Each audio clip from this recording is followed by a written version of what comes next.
The MC of our story had awakened an S-class ability. He possessed the power to generate infinite mana. At first glance, it sounded like the kind of ability that would make him incredible, the kind that would have people praising him and women flocking to him. However, at the beginning of his story, reality looked very different. Instead of admiration, everyone looked down on him, because his magic was only useful to mages and healers. He was nothing more than a low-level hunter who stuck at level 29. During battles, he could do nothing but stand on the sidelines and watch. His role only mattered when the team's mages ran out of mana. At that point, he would step forward and recharge them. With his support, the mage would instantly return to full mana and unleash a full-power attack, successfully defeating the boss. Even so, no one ever thanked him. To them, he was nothing more than a tool. After one such fight, the team leader coldly remarked that he hadn't contributed much that day, and ordered him to help collect the useful parts from the defeated boss. He felt deeply wronged, but he had no choice except to obey. Nearby teammates mocked him, questioning why someone who was supposedly part of the combat team had to handle logistics work as well. Others openly discussed his ability, pointing out that he only possessed infinite mana generation. Even though it was an S-class skill, they claimed it was useless. Healers could already restore mana on their own, and his presence merely sped things up. Its value only appeared in extreme situations like that day's boss fight, where massive amounts of magic were required. When hunting regular monsters, they said, his ability was practically meaningless. Despite being a hunter for 5 years, he still hadn't even reached level 30. He could only endure their ridicule in silence as they cracked jokes at his expense. Deep inside, he held onto the belief that everything would change the moment he reached level 30. Later, at the Great Sage Guild headquarters, he heard the news he least wanted to hear. The guild informed him that no one was willing to team up with him anymore. Since he was still only level 29, clearing dungeons alone was impossible. After internal discussions, the guild decided to transfer him to the business department, claiming that he could make better use of his skills there. Hearing this, he questioned what all his effort had been, for if he couldn't even clear dungeons, in the end, he chose to leave. What no one knew, however, was that his ability was far more than simple infinite magic generation. His true skill had actually awakened even before he became a hunter. The moment it activated,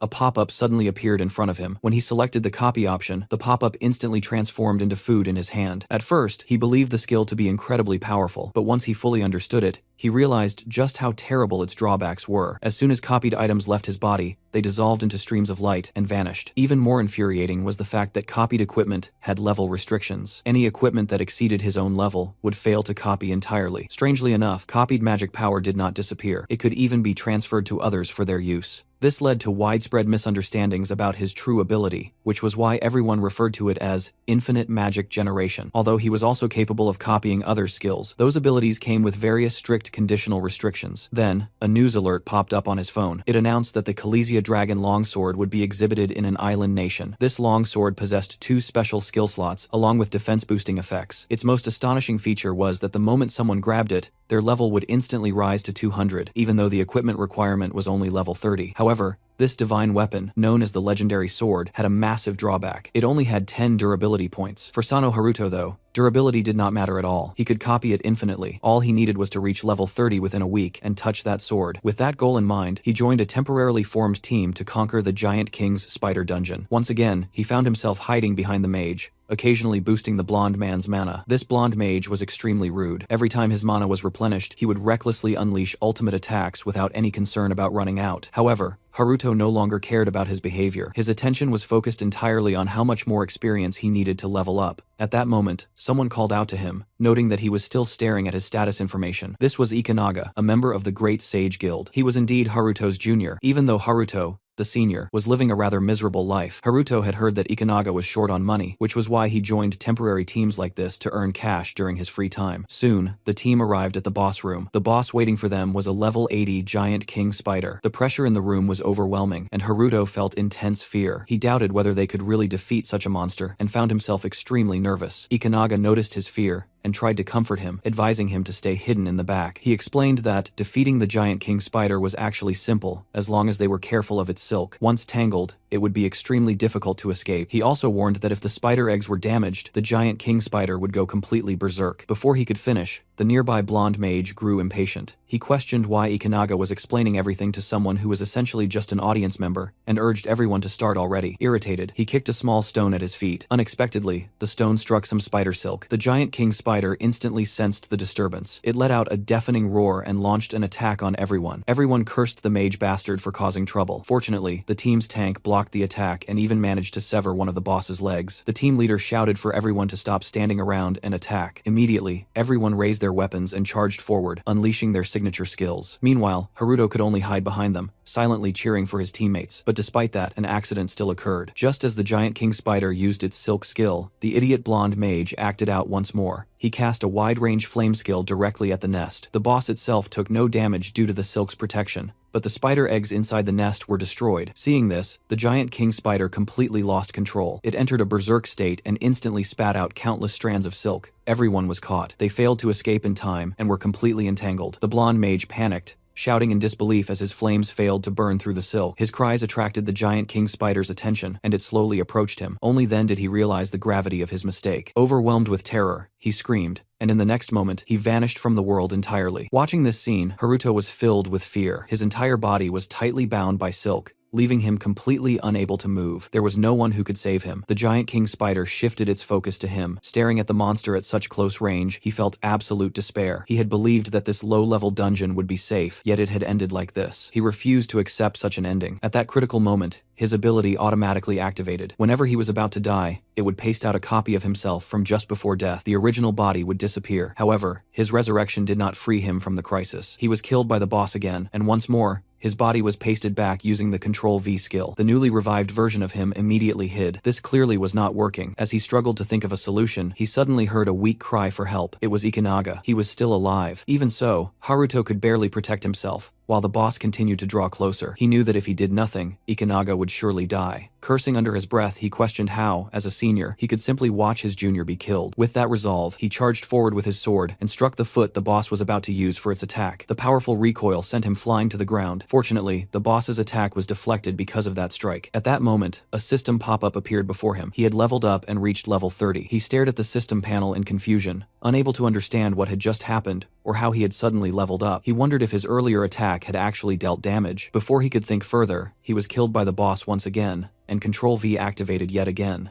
Realizing the truth, he decided he would no longer run. Since his attacks could harm the monster, he resolved to fight. Even if he had to die countless times, he would defeat it. After 3 days and 3 nights of non-stop battle, he had died 50 times. Nearly all of the team's weapons had been broken by him. His level had increased again, which was good news. The boss, meanwhile, was now covered in wounds. It was finally time to end this battle. He quickly dodged the boss's silk attack. When it attacked again, he seized the opening. He leaped onto the giant leg of the monster, raised his sword high, and lunged forward with everything he had, pouring all his strength into a slash aimed at the boss's head. At that critical moment, his sword shattered. It was the inevitable result of relying on cheap copied goods. Completely unreliable, the broken weapon caused him to lose balance, and he crashed heavily onto the ground. The boss let out a furious roar. As he prepared himself to face death once again, a miracle occurred. The spot he had just struck suddenly began to crack. Those cracks rapidly spread across the boss's entire body. With a violent explosion, the giant king spider shattered into countless fragments. At that moment, Sano lay powerlessly on the ground, breathing heavily. A sense of relief washed over him as he realized he had finally succeeded. Almost immediately, numerous level-up notification windows appeared before his eyes. A system message followed, congratulating him on obtaining the giant king spider's rewards. After resting briefly, he carried Ikanaga and prepared to leave the dungeon. However, just as they moved forward, they were struck by a sudden attack. Looking ahead in terror, he saw countless level 30 spider offspring emerging. Panic surged through him. While he himself might survive, Ikanaga was still injured. Facing so many spiders, the only thing he could do was use his own body to shield his junior. Just as the small spiders pounced, another miracle unfolded. The spider at the front was sliced cleanly in half, and a figure suddenly appeared before them. Countless spiders rushed toward this newcomer, yet the mysterious girl merely raised her weapon. A terrifying hellfire erupted, instantly burning all the spiders into ashes. Hellfire was the highest level of fire magic, a power only a handful of people in the world could wield. If his memory served him right, there was only one person in this nation capable of using it, the magic swordsman who wielded the witch's blade, the nation's 5th-ranked hunter. He immediately realized who it must be. It was Hunter Nanesi. Nanesi surveyed the scene, looking at the bodies scattered across the ground, all of them belonging to high-level hunters. She questioned whether the two of them were the only survivors. The situation situation was hard to believe. A low-level hunter like Sano had not only survived the boss room, but had also saved a teammate. This led Nanesi to wonder what had actually happened inside the dungeon, and how he had managed to accomplish all of this. The scene then shifted to the Hunter Association headquarters. Unexpectedly, Nanesi was also the director of Dungeon Immigration Management. After a few simple inquiries, she identified the item in question as the giant king spider's silk. She stated that, along with the other gains from the dungeon, it would be handed over later. If there was nothing else, they were free to leave. He found it hard to believe things could end so simply. Their team had been unregistered, which counted as illegal dungeon conquest. He questioned whether it was really acceptable for them to just leave. Nanesi explained that such incidents happened every day. Many unregistered teams entered dungeons without permission for their own interests, often resulting in casualties. The association had tacitly accepted this reality. Hearing this explanation, he finally felt relieved, let out a quiet breath, and stood up to leave. Nanesi picked up the spider silk and called after him, pointing out that he seemed to have forgotten it. He declined, asking her to pass it, along with any other gains,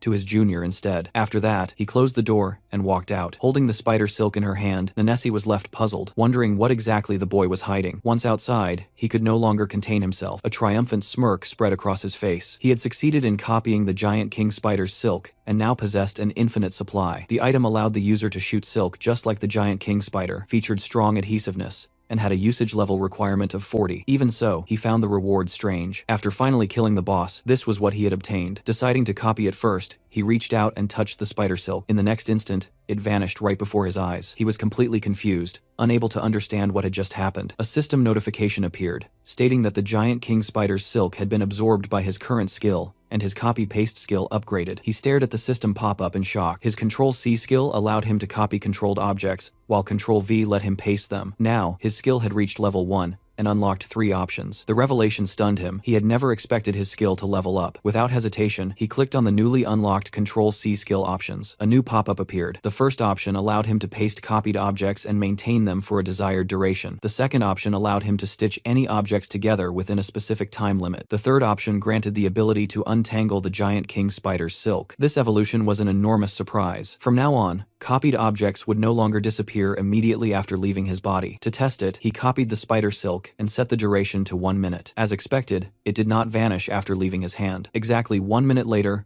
the spider silk disappeared on schedule. The implications were overwhelming. If he set the duration to 1,000 years, or even 10,000 years, the copied object would essentially never disappear. As he imagined the wealth he could extract from dungeon materials, he burst into laughter. From that day onward, he was rich, and the best life awaited him. Meanwhile, on the Rainbow Bridge, a massive truck sped forward. This vehicle was transporting the Kalesia Dragon Sword. The transport personnel consisted of Moore Grant, a level 112 fighter, and Ares Hugh, a level 131 mage. Both of them belonged to the International Hunter Association. This was supposed to be the final stop of the Swords exhibition. As they traveled, Moore casually asked Ares whether she planned to take a vacation once the mission ended. Ares responded that she intended to explore the island nation's dungeons. Moore expressed hope that she would find treasure this time. However, Ares was clearly not amused and retorted that meddling in other people's affairs would only invite trouble. At that moment, a report crackled through the radio, informing them that they were currently passing through the Rainbow Bridge dungeon. Communication, they were warned, would be interrupted for approximately 5 minutes due to electromagnetic interference inside the dungeon. Upon hearing this, Moore glanced out the window. The dungeon resting on the surface of the sea appeared strangely romantic to him. Ares, on the other hand, felt an unsettling sense of unease. At the same time, on the opposite side of the Rainbow Bridge dungeon, outside the immigration office, 2 hunters were standing guard. One of them yawned, complaining that the job was unbearably boring. His companion shot a dismissive glance at Shinoto Satoru, mocking him for being a mere level 21 rookie who had obtained such an easy assignment through connections and still dared to complain. He reminded him that just 3 weeks ago, a major incident had occurred right at this location. Suddenly, something strange rolled to their feet.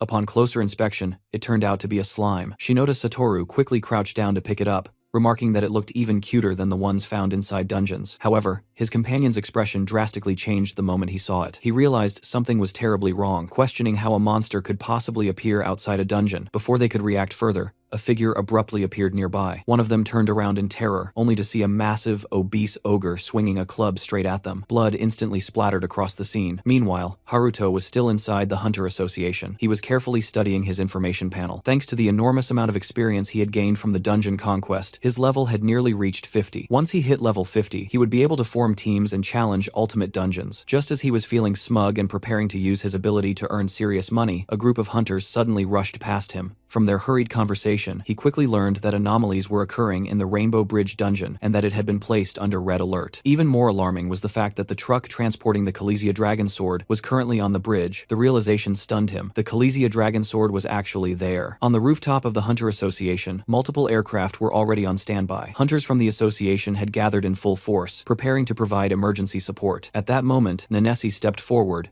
and announced that the mission's top priority was rescuing civilians, while protecting the Khaleesi dragon sword was only secondary. As Nanessi prepared to board her aircraft, she noticed a disturbance in the distance. Looking more closely, she realized it was Haruto shamelessly attempting to follow along. He hurriedly explained that he wanted to come as well, claiming that he wished to save more people and could help guide and evacuate civilians. Nanessi was surprised to see him. She remembered how he had mysteriously survived before while saving his junior. After a brief moment of consideration, she agreed to bring him along. From the other hunters, Haruto learned that the Rainbow Bridge dungeon was behaving abnormally. Unrest there had been suppressed just 3 weeks earlier, yet anomalies were appearing again. To him, nothing in this world felt surprising anymore. Even collapsed dungeons could collapse again, and each time, it was their responsibility to stop it. They had to prevent the tragedy from 15 years ago from repeating itself. Back then, global disasters had erupted simultaneously as national-level disaster dungeons collapsed across the world. When monsters were not properly subjugated, dungeons would collapse due to saturation. Countless monsters poured out into cities, attacking civilians and instantly turning entire urban areas into living hells. Haruto was one of the survivors of that catastrophe, but he had lost both of his parents. It was during that time that an otherworldly being had appeared before him. That being had placed the curse of copy-paste skills upon him. Although it called the curse a gift, it came with a 20-year limit. Haruto never knew whether that limit referred to the duration of the skill or to his own lifespan. Now, only 5 years remained before the deadline. If that being's appearance had been connected to the global catastrophe, then its reappearance in 5 years would mean another disaster of the same scale. Now that Haruto had found a way to grow stronger, he made his resolve clear. If he could become the strongest hunter, he would prevent the next global disaster and finally lift the curse placed upon him. At this moment, the Rainbow Bridge was plunged into complete chaos. Explosions rang out from time to time as monsters rampaged through the area. Shinoda Satoru could only watch helplessly as countless monsters attacked fleeing citizens. There were simply too many enemies, far more than they could handle. It was clear that additional hunters were desperately needed. Suddenly, a goblin launched an attack from behind. Shinoda quickly turned and swung his sword, dealing with it. However, just as he finished, another goblin attempted a sneak attack from the rear. Fortunately, someone intervened in time and saved him. It was the same companion from earlier. Shinoda expressed his gratitude, acknowledging that this was the second time he had been saved that day. He admitted that if his senior had not stopped him earlier, he would already be dead. Despite this, Shinoda could sense that his senior still looked down on him, believing that he had only obtained his position through connections. Even so, Shinoda silently made a vow in his heart that no matter what, he would repay this debt someday. His senior then urged him to move quickly toward the bridgehead and rendezvous with the rescue team. Meanwhile, at the center of the Rainbow Bridge, a massive beast was attacking the transport truck. It was a level 190 giant bear. Moore questioned whether the truck would truly hold up. Ares acknowledged his anxiety and reassured him that her protection magic was at the highest level, claiming that even a level 400 monster would be unable to break through her defense. However, an unexpected anomaly suddenly occurred. The entire bridge began to shake and sway violently. Everyone stared at the scene in disbelief, realizing that even the strongest defenses were useless in the face of this phenomenon. At that moment, the Hunter Association support aircraft finally arrived. But before any relief could settle in, a massive dragon-like monster suddenly emerged from the sea. Nanessi immediately ordered all units to prepare for battle. In the next instant, the dungeon boss unleashed dragonfire directly onto the bridge. The devastating attack engulfed everything nearby. A huge section of the Rainbow Bridge vanished completely, leaving only the boss floating above the sea. From the aircraft, Sano Haruto watched the horrifying scene unfold, his heart filled with terror. The boss soon noticed the aircraft overhead and opened its massive jaws, clearly preparing another attack. Another overwhelming blast of dragon breath erupted. Moments later, the aircraft exploded. Everyone leaped out immediately to avoid the blast. With the sudden appearance of the dungeon boss, all plans were instantly revised. Every hunter from the association began preparing to subdue the boss, rapidly gathering their forces. Nanessi activated her magic, hellfire continuously pouring from her sword. With a powerful shout, countless hellfire blasts surged from the blade, rushing straight toward the monster. At the same time, Sano used his spider silk to land safely on the ground. His primary objective was now heading toward the Khaleesi dragon sword. Along the way, he noticed numerous monster corpses scattered everywhere, yet there was no sign of any hunters. As he pondered this strange situation, a desperate shout suddenly rang out, warning others to run. Ahead, Shinoda Satoru was desperately fighting off monsters. Behind him stood his severely injured senior. The wounded boy urged Shinoda to escape immediately, warning that he would die as well if he stayed. However, Shinoda refused to abandon his teammate. His senior angrily explained that low-level monsters appeared in high-level dungeons because they fought in groups, and their combined strength could rival that of high-level monsters. If Shinoda did not flee at once, it would soon be too late. Unfortunately, it already was. They were wolf demons, level 15 monsters that were weak individually but terrifying in packs. Behind them, countless more wolf demons were rapidly approaching. Even so, Shinoda Satoru felt no regret. His senior had protected him before, and now it was his turn to protect his senior. Sano observed the scene from a distance, reminded of the time he had once protected his own junior. In the next moment, the two were surrounded by wolf demons. Shinoda struggled desperately to resist, but there were simply too many enemies. Just as one wolf demon prepared to leap toward Shinoda, Sano suddenly appeared and slammed into the monster, knocking it away. Shinoda was shocked by Sano's sudden arrival, though his fear remained as more wolf demons closed in. Sano urged them to leave quickly, warning that even high-level hunters would struggle against such a pack. However, instead of retreating, Sano calmly remained where he stood, a faint smile appearing on his face. His words confused Shinoda, just as the wolf demon pack lunged forward. Sano summoned his system panel, his expression remaining completely composed. In the blink of an eye, he was swallowed by the wolf demon pack. Shinoda was horrified by what he saw, but then countless strands of spider silk suddenly burst forth, binding every wolf demon in place. Sano emerged from the pack unharmed. The effect was astonishing. The spider silk continuously tightened, restraining the demons more and more until they were completely immobilized. The spectacle left Shinoda utterly stunned. He could hardly comprehend what kind of skill could wipe out so many monsters in a single move. However, Sano now faced a dilemma. If he left the two behind, they would likely be attacked again, yet he had urgent matters to deal with and could not afford to bring them along. After brief consideration, he made his decision. Sano took out a bottle filled with red liquid and handed it to the injured senior. The boy stared at it in confusion. Sano explained that it was a mid-level potion capable of healing his injuries. The injured hunter was shocked, unable to understand why something so valuable was being given to him. Sano explained that it was a senior's responsibility to safely bring their juniors back alive. Shinoda was deeply moved by those words and expressed his gratitude, vowing to repay this kindness someday. As Sano turned to leave, he suddenly stopped and looked back, wearing a slightly silly smile. He asked Shinoda to tell him which direction the International Hunter Association's transport vehicle had gone, admitting that he had an extremely poor sense of direction. Shinoda stood there stunned, completely unprepared for the fact that his powerful savior was directionally challenged. Meanwhile, on the opposite side of the Rainbow Bridge, a group of mysterious individuals were rushing toward the center. The sudden appearance of the dungeon boss had been completely unexpected. One wrong move here would cause them to lose everything. They knew that Hunter Nanesi and the association would prioritize subjugating the boss, since defeating it was the fastest way to stabilize the dungeon. Taking advantage of this situation, they planned to steal the Kalesia Dragon Sword. Back at the center of the Rainbow Bridge, the giant monster bear was still rampaging wildly. At that moment, Ares cast another sleep spell, instantly putting the giant bear back into slumber. Maul questioned whether putting it to sleep again was really the right move, noting that despite being a hunter, Ares clearly had a pacifistic nature. Suddenly, a round iron ball flew straight toward them. Fortunately, Maul noticed it in time and sliced it cleanly in half with a single strike. He remarked that he had known they would come, recalling that similar incidents had happened several times during the Come Out Bandits touring exhibition. Soon after, a group of figures dressed entirely in black emerged from the shadows. One of them, possessing keen senses, stepped forward and expressed a desire to spar. With that, he leapt forward to attack. Maul immediately raised his sword to block and warned them not to underestimate guard work. He swung his sword in retaliation, but the opponent effortlessly dodged and retreated. Without hesitation,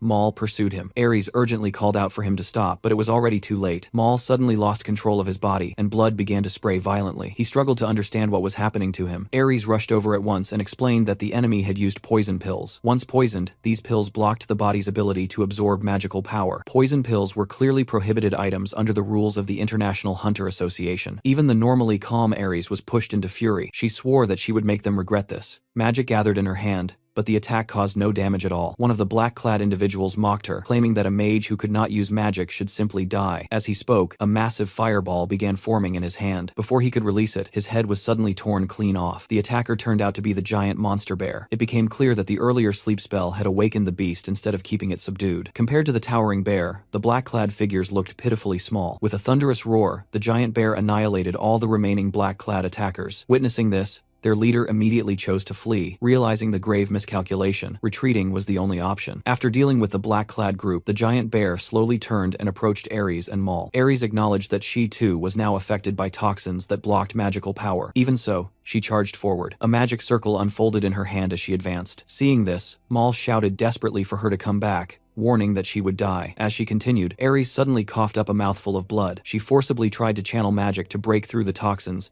enduring unbearable pain in the process. She questioned whether it was still not enough. By the time she reached the giant bear's feet, her magic was completely depleted. What awaited her were the monster's razor-sharp claws. Filled with regret, she apologized to Maul. Just as the giant bear's claws slashed downward, countless strands of spider silk suddenly appeared in front of Ares. The silks instantly bound the attacking claws, then rapidly wrapped around the monster's entire body. The giant bear struggled violently, but it was futile. It was quickly tied up like an enormous dumpling, and soon stopped moving altogether. Ares stared at the scene in absolute disbelief. This was Sano's handiwork. His group of 3 had just arrived, and even they had not expected their plan to succeed so smoothly. Despite this, Ares and Maul immediately grew wary of Sano's group, suspecting that they might be more bandits attempting to steal the sword. No matter how Sano tried to explain, they refused to believe him. It was only when Shinota Satoru presented his identification that their attitudes began to change. He explained that they were hunters from the National Hunter Association, responsible for managing entry and exit at the Rainbow Bridge dungeon. Seeing that their suspicion had eased, Sano offered further assistance, urging them to heal their injuries first. As he spoke, he took out 2 mid-level healing potions. Only then did Ares and Maul finally lower their guard. At that moment,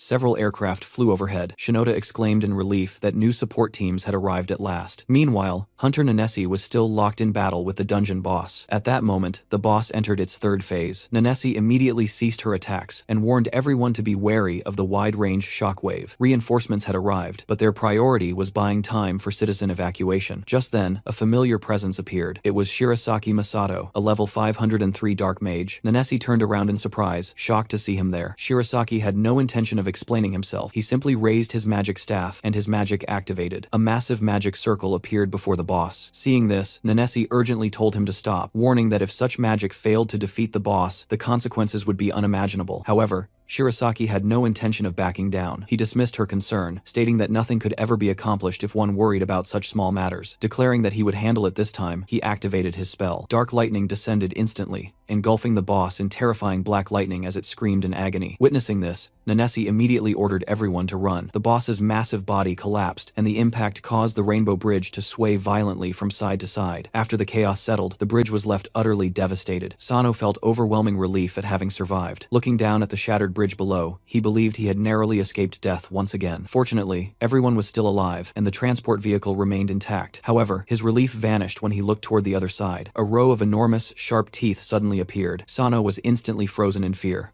afraid that even the slightest movement would awaken the monster. At that moment, Shirasaki flew over. Sano noticed the emblem on his chest and realized it belonged to the Future Guild, ranked 3rd in the island nation. Shirasaki's attention shifted to the giant bear that was bound nearby. He lightly touched the spider silk, restraining it, and instantly, the entire silk structure began to crack. Even the giant bear itself was torn apart into countless fragments. Sano was left utterly stunned by the sight. His attention was then drawn to the sound of a system notification. Massive level-up prompts appeared before him, yet there was no item reward for killing the giant bear. Shirasaki, standing nearby, also heard the notification, and remarked that the spider silks had been created by Sano. He admitted that he had accidentally taken the giant bear's reward and returned it, stating that he disliked stealing from others. Just then, an ace hunter arrived, clearly surprised to see Sano present. Nanesi immediately urged everyone to leave. She explained that if the monster woke up, it would instantly go berserk and unleash wide-range attacks. Sano questioned why they did not defeat it while it was still down. Nanesi explained that this was impossible. High-level bosses possessed multiple phases and had to be dealt with one phase at a time. According to the boss's ability,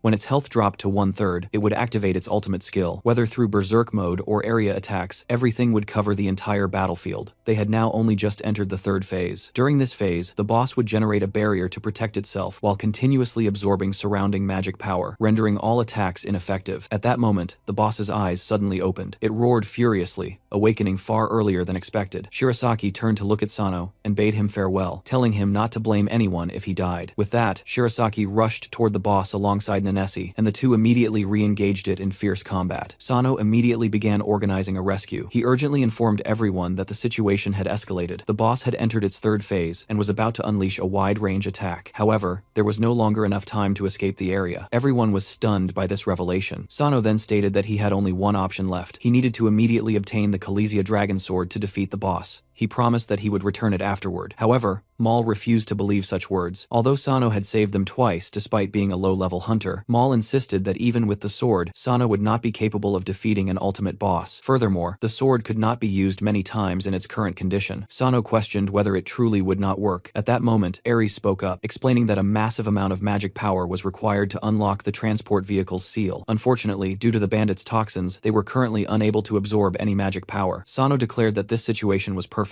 He explained that he was known as the mobile magic charging station in the dungeon due to his infinite magic generation ability. The moment his ability activated, Ares was instantly filled with magic power. The seal on the transport vehicle shattered immediately. Seeing this, Sano jumped inside at once. He assured them that he would keep his promise to protect everyone. Maul questioned why she would go that far. Ares replied that it was fine, noting that Sano had only restrained the giant bear earlier rather than killing it. Maul wondered whether that was what had moved her, concluding that women were truly incomprehensible creatures. After jumping into the transport vehicle, Sano was overwhelmed with excitement. The Kalesia Dragon Sword was finally within reach. However, at that very moment, the bandit from earlier suddenly appeared behind him with a blade raised. By the time Sano sensed the danger, it was already too late. The bandit stabbed him directly through the chest. Sano collapsed inside the vehicle as the treasure sword finally came within the bandit's grasp. As the bandit slowly opened the treasure chest, a pitch-black longsword lay inside. A system message appeared, stating that upon the user's death, the giant foot spider silk would randomly dissolve. True to the warning, the spider silk shattered, and the entire transport vehicle plunged into the sea, sinking deeper and deeper into the dark depths. As the assassin reached out for the Kalesia Dragon Sword, Sano revived and seized the moment. He stood up and stabbed the assassin straight through from behind with a single strike. He believed himself to be the kind of person who repaid kindness with kindness and revenge with revenge. At last, Sano had obtained the Kalesia Dragon Sword. He immediately activated his Control-C skill to copy it. However, a system warning appeared, stating that due to the user's level not meeting the target requirements, the object could not be copied. Sano stared at the system window in disbelief. Logically, the sword's level requirement was 30, and he was already above level 50. He should have met the conditions without question. Before he could process this, another accident occurred. The assassin from earlier was not actually dead. He viciously slashed Sano again, sending blood spraying everywhere. The assassin claimed that he had almost brought shame upon the Blood Tower Guild's assassins, adding that if not for his healing skills, he would have died long ago. The sword fell back into Sano's hands. The assassin declared that he was the type who forgot kindness and repays revenge tenfold, promising that this time, Sano would not get another chance. As he thrust his blade forward, Sano felt despair. He had come too far to fall here. Suddenly, the Kalesia Dragon Sword fused with its user. It began copying the sword's value absorption ability. The word absorption appeared,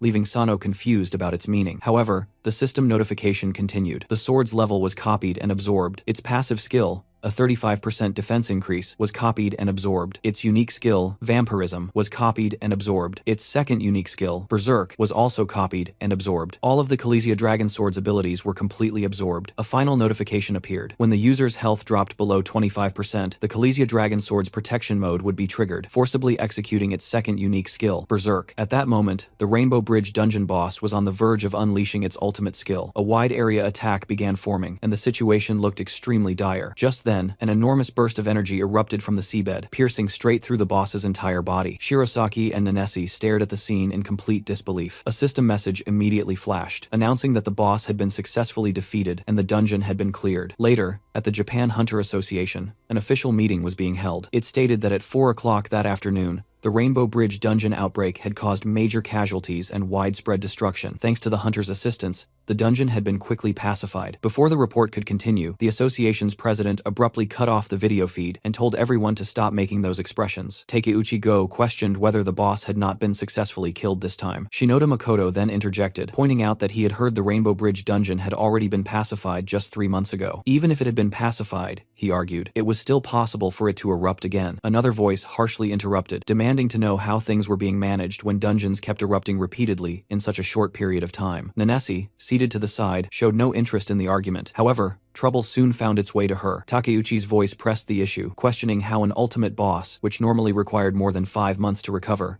could appear again so soon. 3 months ago, there had been no successful strategy to defeat it at all. Nanesi, who had wanted no part in their quarrel, finally lost her patience as the accusations turned toward her. With a loud slap, she smashed the conference table apart with a single palm. Just as the conflict was about to escalate, the Hunter Association president quickly stepped in to mediate. He admitted that his staff had been rude and apologized on their behalf. Still, the others refused to back down. At that point, Nanesi finally spoke. She stated that hearing alone was never enough and that seeing was believing. No matter what explanation she gave, they would not trust her words. She explained that the shockwave witnessed earlier was actually the reward from defeating the Rainbow Bridge boss 3 months ago. If they doubted her, they could ask the person seated beside her. She added that she would personally take responsibility for investigating the cause of this outbreak and would hold the negligent guild accountable this time. Just then, Maul and Ares entered the room. They announced that they were representatives of the International Hunter Association and had an important declaration to make. The Khaleesi dragon sword had been stolen, and they requested that priority be given to assisting them in recovering it. Takeuchi questioned this, stating that he had heard the transport vehicle's seal had been unlocked during the attack. Maul replied that this was because they had accepted the association's request for hunter assistance. He also mentioned that Shinoda Satoru from a major guild and Sano from the Hunter Association had both been present at the scene. This revelation shocked everyone. President Fuwa immediately took out his phone and searched for information on Sano, only to find nothing. Only Nanesi knew Sano's true identity. She wondered whether Sano had really stolen the sword. The answer was obvious to her. Of course he had not. The Khaleesi dragon sword had already been taken by the assassin, who had handed it over to the true mastermind, Kurosaki Takumi. Simply holding the sword boosted a person's level by 200. The longsword identified its user through runes carved into its handle. To Kurosaki, spending hundreds of millions to cause a dungeon outbreak was still worth the price. As the assassin reached out to collect his payment, Kurosaki killed him without hesitation. The fewer people who knew the secret, the better. At that moment, the Khaleesi dragon sword's durability dropped by 2 points, leaving only 8 remaining. Kurosaki looked down at the sword in his hand and smiled. It would be far too boring, he thought, if the sword were to break before he had the chance to repair it. Suddenly, Sano jolted awake from his nightmare. The mark on his neck emitted a faint blue glow. He realized that the hourglass countdown was acting up again. Seeing him wake, Shinoda Satoru was overwhelmed with relief. He explained that he had been terrified Sano would never wake up. Shinoda Satoru mobilized many hunters from the Great Sage Guild to search for Sano, and they had eventually found him unconscious on a beach. His friend then added something Sano did not know yet. Shinoda Satoru was actually the son of the Great Sage Guild's president, Shinoda Shiro. Hearing this, Sano was utterly stunned and could hardly believe it. Meanwhile, inside the Hunter Association president's office, Nanesi was questioning Maul. She asked whether he had personally witnessed Hunter Sano's death. Maul confirmed that they had seen it with their own eyes and asked whether Nanesi was not surprised to see him alive again. Nanesi responded calmly, stating that she had witnessed many strange things since becoming a hunter. Ares then requested that several high-level hunters be assigned to assist them in tracking down the sword. President Fuwa agreed and instructed Nanesi to coordinate the operation with them. He explained that not just anyone could use the Khaleesi dragon sword. Runes carved into its handle determined the user's level. Ares stated that she could sense and track those runes and had felt them being activated about an hour earlier. Before it was stolen, the sword's durability had been 10, but now it had decreased. They needed to find it before it disappeared completely. Meanwhile, at Central Hospital, Sano sat alone on the rooftop, examining his information panel. It showed that he was level 76, with an additional 200 bonus levels. Skill Proficiency Level 2, and Profession Proficiency Level 9. He reflected that, although he had been unable to copy the Khaleesi dragon sword itself, all of its abilities had been absorbed into him. Among them, the Berserk skill stood out as especially terrifying. He reviewed the Berserk skill's details. All ability values and levels were doubled for 1 minute, with a cooldown of 1 day. The activation condition was forced when the user's health dropped below 25%. He remembered that it had once directly killed a boss above level 400. That boss had been successfully defeated, granting him the dungeon clearing reward. He had also obtained the boss skill Shockwave, and his Control C skill had evolved. The Shockwave skill had been absorbed and transformed into 2 new abilities, Inherent Vibration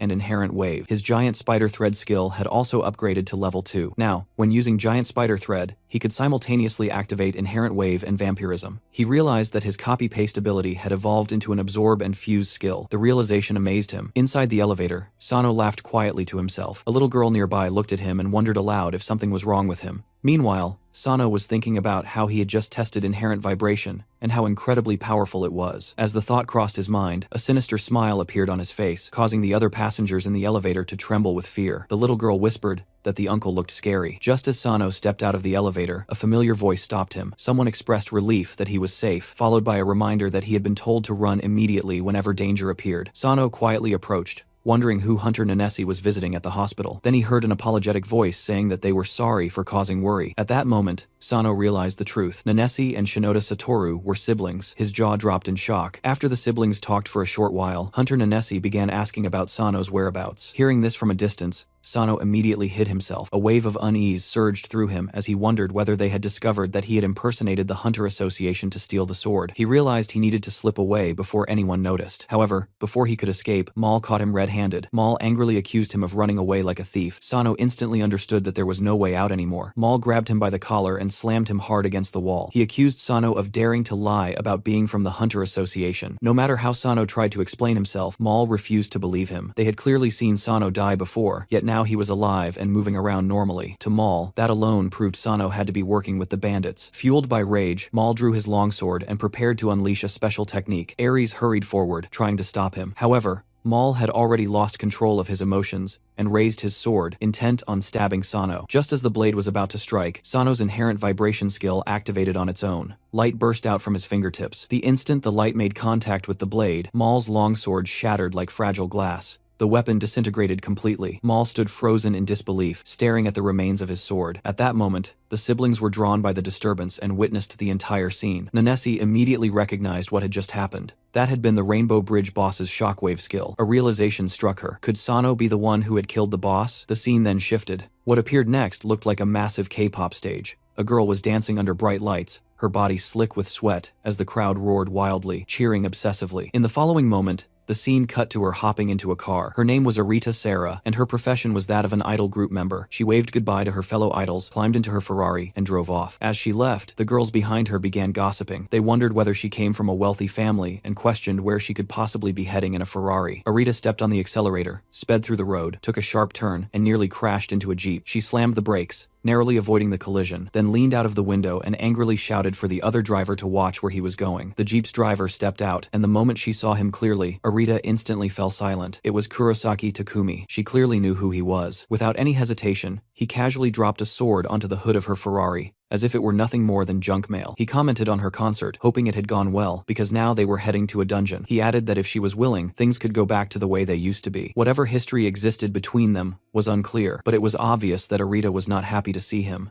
The scene then cuts to the ruined building where Kalizia Dragonsword was used last time. Unfortunately, the place was completely empty. They had arrived too late. Nanesi questioned whether this meant they would have to wait until the sword was used again in order to track it. Ares' silence gave them the answer immediately. That was exactly the case. Just then, Sano spoke up. He mentioned the blood tower, recalling that it was something the man who stabbed him had muttered while he was unconscious. However, no one present seemed to know what that was. It sounded like some kind of secretive underground organization. Mal began to grow anxious, stating that if they continued wasting time like this, the sword would not last much longer. Nanesi calmly told him not to worry. She knew someone who had information on all of these shady organizations. 15 years ago, disasters struck the entire world simultaneously. Massive numbers of monsters burst out of dungeons and flooded into cities. Countless civilians were attacked, and entire cities instantly turned into living hells. Amid the ruins, Arita Sarah encountered an interdimensional being that granted her a special ability. At first, she believed her awakening as a hunter had simply given her a rather unique skill. Her ability was called Control-Z, functioning exactly like a computer operation that allowed undoing actions. It enabled her to restore any object to its original state, whether healing wounds or repairing broken items. Arita used this power to restore scrap items and earned money from it. Occasionally, she even acted as a healer, helping injured people recover. However, she was dissatisfied with how slowly she earned money. She desperately needed large amounts of it. During the Great Disaster, her parents had fallen into a coma. She tried using her skill to restore them, but it required an enormous amount of magic power. Without sufficient magic, she could only heal minor injuries. Only hunters could absorb magic power on their own. To obtain what she needed, Arita joined a hunter team, handling logistics and occasionally acting as their healer. As someone who had not fully awakened, every expedition felt like facing lions with bare hands, constantly surrounded by danger. She was only there to obtain a share of magic power. Even so, her teammates often mocked her. During one dungeon raid, the team suffered devastating losses. Only Arita survived, badly injured. Standing among her dying teammates, she chose not to heal them. Instead, she collected the equipment they had dropped. She declared that she was sick of living like this. At that moment, a man suddenly appeared before her. He told her that he had heard she needed magic power and proposed a contract. He introduced himself as Kurosaki. Just like that, Arita was taken away by him and eventually became a member of an idol group. Kurosaki later remarked how enviable her life looked, being able to eat delicious food 3 times a day while maintaining her figure. Kurosaki recalled the first time he had seen her. Back then, someone had been about to die right in front of her, yet she had only cared about looting equipment. That was when he realized they were the same kind of person. To avoid misunderstandings, Kurosaki clarified that as long as the contract existed, he would not interfere with whatever she chose to do. Arita then asked why he wanted her to enter a dungeon with him this time. Kurosaki took out the Kalesia dragon sword and explained that he needed her ability to repair it. Restoring it required an enormous amount of magic power. He promised that this would be the last time he asked her to enter a dungeon. Hearing this, Arita became extremely excited. She asked whether the infinite item generation was located inside that dungeon. Kurosaki confirmed that they had found it. Although their contract was meant to keep her away from dungeons as much as possible, this time she had to accompany him, and he promised it would be the last. Not long after, Sano and his group arrived at the Future Guild headquarters. The person Nanesi had mentioned turned out to be Shirosaki. Even though the Future Guild was the country's second largest guild and had a questionable reputation, its dungeon strategies, management,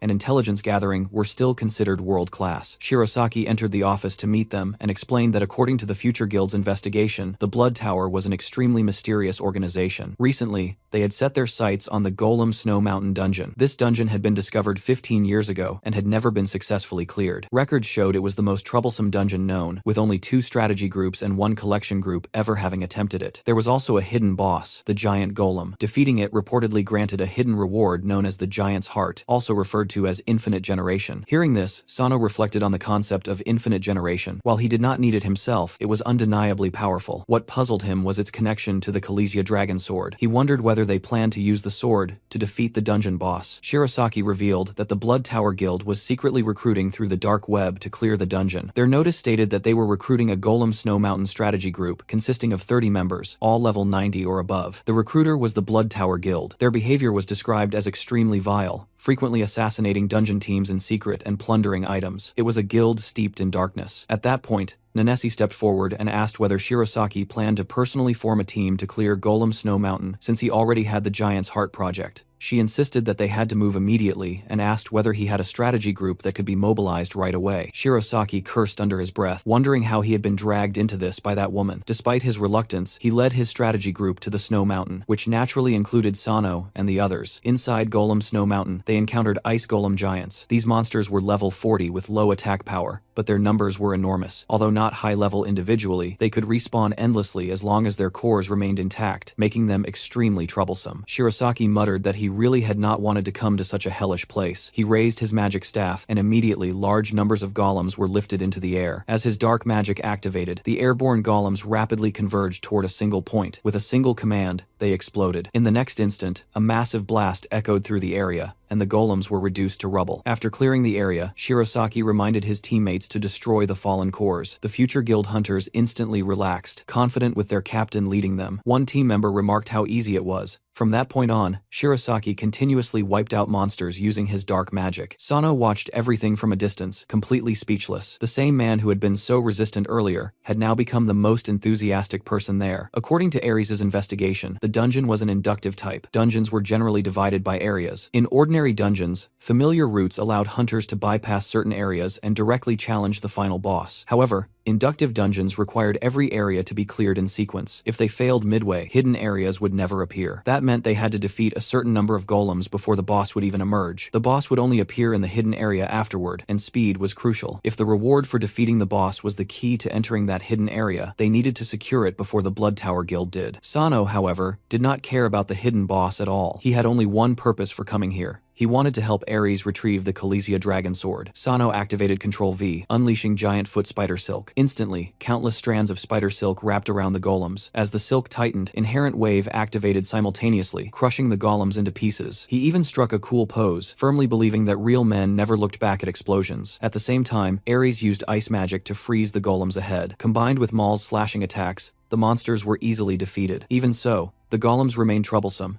and several hunters failed to keep up. suffering heavy injuries. Fortunately, Nanessi arrived in time. She severed a golem's arm with a single strike, then raised her palm and charged up a shockwave. The blast instantly reduced the monster to powder. She then turned to check on the injured hunters. That was when she noticed a familiar face among them. It was her younger brother, Shinoda Satoru. She demanded to know what he was doing there. Shinoda immediately retorted, questioning why he could not be there, and declaring that he was an official member supporting Sano. Nanessi shot back, calling it nonsense. It turned out that when Sano had proposed planning the dungeon run, Shinoda Satoru had thrown a tantrum just to come along. He had insisted repeatedly that he wanted to go as well, worried that Sano might get lost again and claiming he could help guide him. Sano had been helpless against this persistence and eventually agreed, but only on one condition. Shinoda could only join as a member of his team. Hearing this, Nanessi felt a headache forming. She wondered what two low-level hunters thought they were doing, forming such a rookie team. However, Shinoda immediately defended Sano, insisting that he should not be underestimated. He claimed that he had personally witnessed Sano cut the Rainbow Bridge dungeon boss in half. Recalling the strange events of the past few days,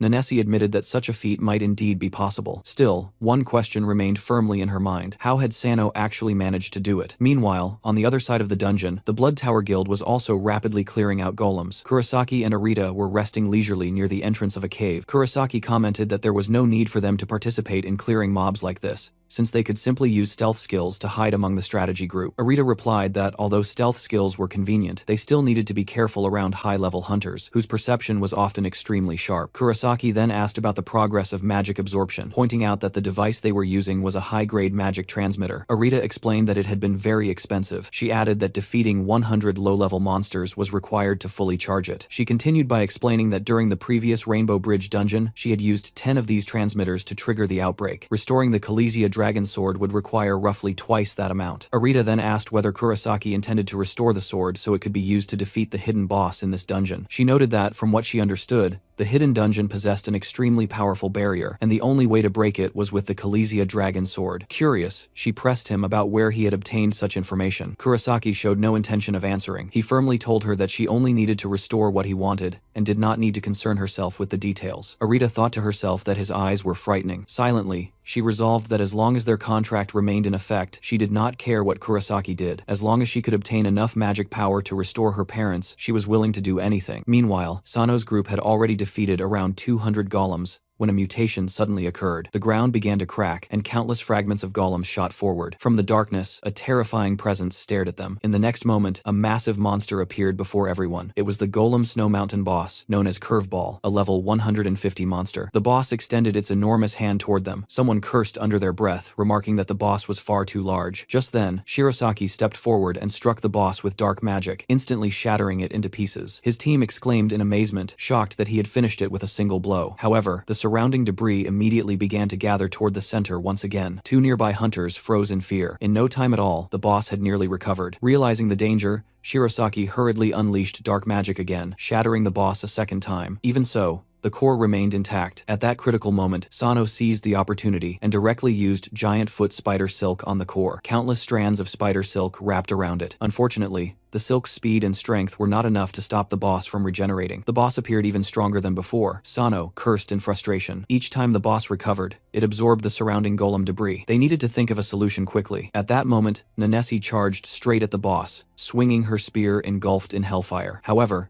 the attack had no effect whatsoever. It was impossible to melt the core. Nanessi realized the truth. This boss was deceptive. Although it appeared arrogant and overwhelming, it was actually the most troublesome part of the entire dungeon raid. Its appearance was triggered after a certain number of golems were defeated. The true danger lay in its ability to repair itself using golem debris. This self-repair mechanism was the most terrifying aspect of inductive dungeons. Most ordinary hunter teams would have already fled in panic or been completely wiped out. This monster alone could rival the ultimate boss of many standard dungeons. There were only two ways to defeat it. One was to destroy its core, and the other was to melt all the golem debris it used to repair itself. Both options required an enormous amount of effort. After only a few exchanges, Nanessi was already drenched in sweat. Then the boss revived right behind her. Relying purely on willpower, Nanessi spun around and unleashed hellfire once more, completely melting the surrounding debris. Sano watched anxiously from the sidelines. He knew that the Kalesia Dragon Sword could easily solve this problem, but using it would expose his secret to Ares and the others. Suddenly, an idea struck him. He retrieved an item he had obtained earlier from his system space. It was called the Giant Bear's Foot. The item possessed two main skills. One allowed the user to control any object for a certain duration, and the other allowed the user to enter an object and deal damage from within. Without hesitation, Sano activated Control-C and absorbed it. New abilities flowed into him. The first skill greatly increased the solidity of his spider silk when used together. The second skill allowed him to enter a target's body and absorb 15% of their health and magic power. With no time to hesitate, Sano charged straight toward the boss. This time, there was a real chance. Meanwhile, Nanessi was still desperately melting golem debris. Even a powerful hunter like her could not use hellfire indefinitely. If this continued, she would soon be in serious danger. Just as Nanessi reached her limit, the boss golem extended its massive hand straight toward her. At that critical moment, countless strands of spider silk suddenly shot out and bound the boss tightly, wrapping it like a mummy. It happened just in time. Everyone stared at the scene in disbelief. Sano urgently called out to Shirosaki, asking him to launch another attack. He needed Shirosaki to strike, while he focused on stopping the core's movement. Shirosaki did not hesitate. He immediately activated his dark magic, and the boss was shattered into pieces once more. The moment the core appeared, countless strands of spider silk instantly wrapped around it, sealing it tightly. This completely blocked any contact between the core and the surrounding debris. It was a success. Shirosaki could hardly believe his eyes. They had actually managed to trap a high-level boss using such low-level items. Everyone cheered at the incredible sight. Not far from the battlefield, Kurosaki and Arita had been watching everything, planning to swoop in and reap the benefits. However, Sano's sudden use of spider silk had completely disrupted their strategy. Kurosaki ordered Arita to stop collecting magic power, advance the plan, and prepare for combat operations. Immediately, all the Blood Tower Guild hunters began to move. Because of that strange guy, everything had taken an unexpected turn. Now, seizing the core would be extremely troublesome. Kurosaki realized that he would have to act personally. Then came the question of who should destroy the core. Everyone unanimously agreed that since Sano had captured it, he should destroy it. Sano did not refuse. After all, he truly needed that reward. With one swift thrust of his sword, the core shattered instantly. The shift golem was finally defeated. At once, countless level-up notification sounds rang out for everyone. A system notification confirmed that the shift golem's core had been destroyed. The reward was the key to close the heart. This key could open the dark door that sealed the giant's heart. At the same time, the key to a hidden area was instantly obtained. Sano's level skyrocketed from 85 to 285. His skill proficiency reached level 5. And his profession proficiency hit level 10. He was overwhelmed. With the sword's effect, he was now level 285, just 15 levels away from becoming an advanced hunter at level 300. Sano laughed triumphantly. Meanwhile, Shirosaki, watching from behind, was completely baffled. He wondered why someone who was supposedly just a level 85 rookie could be so happy. Nanessi mocked Shirosaki, pointing out that he had just assisted a rookie in capturing the boss. Just then, massive black pillars suddenly erupted from the ground. Everyone stared in confusion. More identical black pillars continued to appear all around them. Each pillar was covered with mysterious runes. Shirosaki shouted for everyone to get away from the area quickly, but it was already too late. The space surrounded by the stone pillars exploded violently. All nearby hunters were caught in the blast. After the explosion, the future guild hunters were left lying on the ground, severely injured. A figure emerged from the smoke and dust. The man spoke calmly, stating that in this world, there was truly nothing money could not accomplish, and that as long as one abandoned their conscience, victory became extremely simple. He then added that he had finally found them. Sano issued a command to dispel the giant king spider's web. The web began to dissipate from within. Sano was immediately flung out. He spotted Kurosaki holding the Kalesia dragon sword. Sano raised his sword at once and charged forward, demanding that the sword be handed over. However, his attack was like an egg hitting a rock. The masked man casually remarked that Sano was quite clever. He continued, stating that not only had Sano used the web to defeat the boss, but he had also successfully withstood the impact of the explosion. He admitted that Sano had completely disrupted his plan. With that, Kurosaki swung his sword down at Sano. The blade slammed into the ground with a vicious slash. Nanessi screamed anxiously, completely losing her temper. She raised her spear and unleashed her strongest skill, Hell's Fuse. At that moment, Ares noticed Nanessi's erratic behavior and frantically tried to stop her, but it was already too late. A terrifying blast of hellfire shot straight toward Kurosaki. When the smoke cleared, everyone was shocked to see that Nanessi was the one who had been severely injured instead. Seeing this, Shirosaki shouted anxiously for recovery skills to be used. Ares immediately intervened, warning him that magic could not be used. During the explosion, the air had been filled with toxic gas, which prevented proper absorption of magic power. This was the Blood Tower Guild's usual trick. Just then, black liquid began emerging from the ground. Kurosaki reappeared in front of everyone, completely unharmed.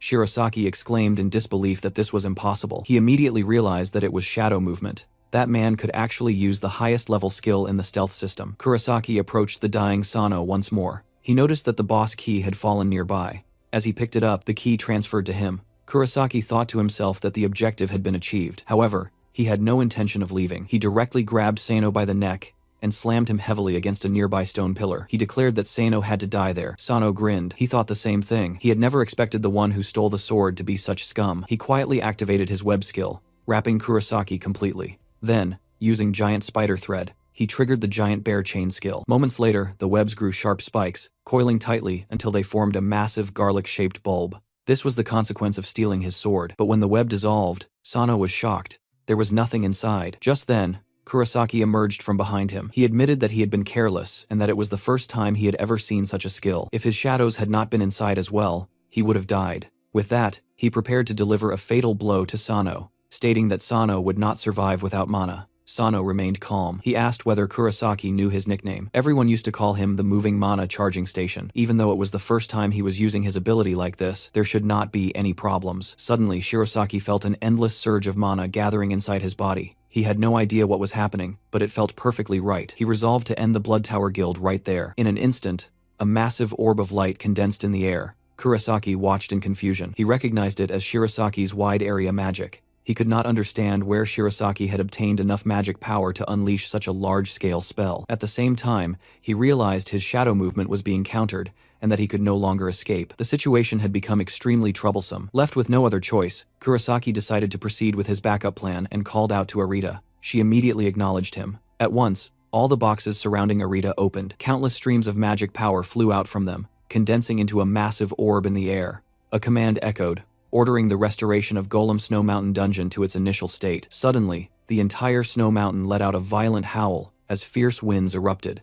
Terrifying air currents instantly swept across the area. Fortunately, Shirosaki reacted quickly and activated a barrier, protecting everyone inside it. Amid the raging air currents, golem debris began to gather together, slowly reassembling itself. They had revived once again. Confusion spread among everyone. Dense swarms of golems poured out anew. A massive golem clenched its fist and launched an attack, instantly appearing right in front of Shirosaki. Shirosaki cursed under his breath. There was still poison gas lingering in the air, interfering with the absorption of magic power. He realized he had to use a barrier to protect everyone. As Shirosaki struggled with this dilemma, Nanesi suddenly stepped forward and struck the golem directly with fierce hellfire. Kurosaki was shocked by this sight. He questioned how Hunter Nanesi could still use magic power. Nanesi responded by pointing out what Sano had said earlier. The moving magic charging station could infinitely generate magic power and share it with companions. This was said to be Sano's unique skill. Shirosaki was stunned. He believed this was impossible. Only mage-type hunters were capable of doing such things, and Sano was not one at all. Super high-level hunters like himself and Nanesi required massive amounts of magic power to activate their skills. Yet it was not just him. Every member present had just had their magic power instantly refilled by Sano. He admitted that he had never heard of any skill that could infinitely generate magic power. If it was truly real, then instead of searching for the giant's heart, they should simply invite Sano to join their guild. Shirosaki then realized something else. He had not expected that the Blood Tower Guild could reinitialize a dungeon. That explained why the Rainbow Bridge dungeon had been continuously rioting within such a short time. The real question now was how many times they could use this ability. He doubted they could use it again anytime soon. So far, they had not discovered the hidden dungeon. There had to be some hidden condition they did not yet know about. The Blood Tower Guild must have done something to make the hidden dungeon appear with 100% probability, but it was still strange. There were definitely fewer golems here now compared to the original Snow Mountain. In any case, they needed to deal with these golems as quickly as possible. After that, they could catch up to the Blood Tower Guild. As his thoughts turned to the battle ahead, Shirosaki also thought about Hunter Sano. He sincerely hoped that Sano had survived. Meanwhile, in a corner of Snow Mountain, Sano slowly crawled out of the web ball. He cursed Kurosaki inwardly, realizing that Kurosaki had actually used the Kalesia Dragon Sword's ability at the very last second. Fortunately, Sano had managed to wrap himself in webs at the crucial moment. He had almost died, but because of that encounter, he now understood how to draw out the sword's power. Looking around, Sano noticed that everything was covered in white. He felt confused and wondered which direction he should even go. Meanwhile, back at the Hunter Association, President Fuwa told Mr. Shinoda not to worry too much. After all, Shirosaki from the Future Guild was also with them. Takeuchi remarked that getting involved with the Blood Tower Guild was always a major problem. They still had far too little information about that man. He added that they had just received a message stating that the Blood Tower Guild seemed to have connections with the Star Stadium Guild. President Fuwa was shocked and questioned how that was even possible. Mr. Shinoda asked Takeuchi whether he was sure he was talking about the world-class Hunter Guild, Star Stadium. That dungeon had been part of the dungeon riots during the Great Disaster 15 years ago. The golems that crawled out back then had been more terrifying than any demon from hell. Hunter Nishimoto Tomoka, one of the world's strongest mages, had been the one to seal them. Without Hunter Nishimoto's sacrifice, the consequences would have been unimaginable. The giant's heart, sealed inside that hidden dungeon, was now drawing global attention. Both the Star Stadium Guild and the Blood Tower Guild were organizations that would do anything to achieve their goals, so it was not surprising that they would be involved. It was also revealed that Ares from the International Hunter Association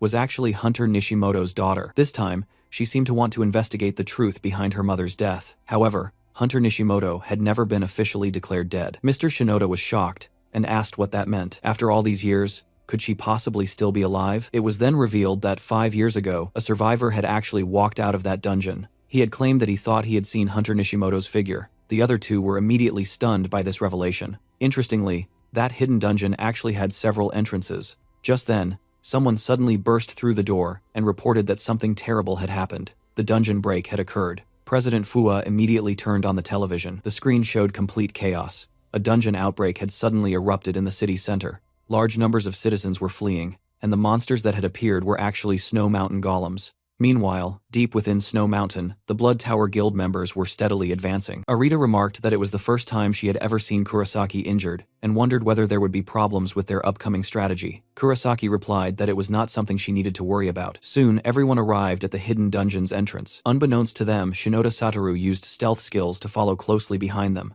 The Blood Tower Guild personnel approached the dungeon entrance, but they were blocked by an invisible wall. They reported that they could not get through, and that they were being blocked. Kurosaki thought to himself that the Star Stadium Guild truly lived up to its reputation as a world-class guild. The information they had provided was completely accurate. This was the masterpiece of Nishimoto Tomoka, the strongest mage hunter from 15 years ago. The giant's heart was sealed here in the hidden dungeon. Kurosaki ordered everyone to prepare to break the seal and not to let their guard down. The Blood Tower Guild members immediately scattered to deploy. Arita began preparing the sword for restoration. Just then, Kurosaki seemed to sense someone following them. He wondered who would be foolish enough to sneak around and pursue the Blood Tower Guild. Shinoda Satoru was terrified. He feared that he had been discovered and did not want to die. In the very next second, Kurosaki raised his sword and slashed downward. Meanwhile, on the other side of the snowy landscape, a cute little stone golem was hunting. It targeted a Snow Mountain berserk rabbit. These level 30 creatures lived near hidden mazes, and often went berserk from hunger, dropping magic stones when defeated. One hit was all it took. A red magic stone immediately dropped. The little stone golem quickly ran over to pick it up,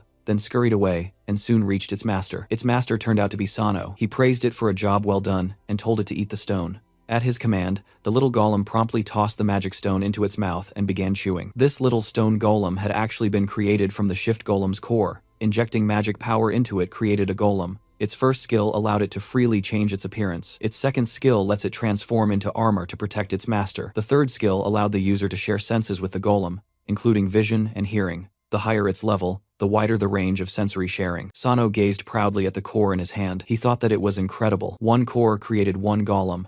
If he could somehow copy many of these, he could build an army all by himself and solo attack mazes in the future. A Snow Mountain golem, when upgraded to level 10, could freely change shape and share senses with its master. Just then, the little golem suddenly sensed someone approaching and immediately darted toward the newcomer. It turned out that the newcomer was Shinoda Satoru. Shinoda Satoru saw Sano and excitedly hugged him. He exclaimed that he had thought he would never see him again. He then explained that when he realized the Blood Tower Guild had found the hidden dungeon, he had immediately thought of Sano. He said he had been extremely scared.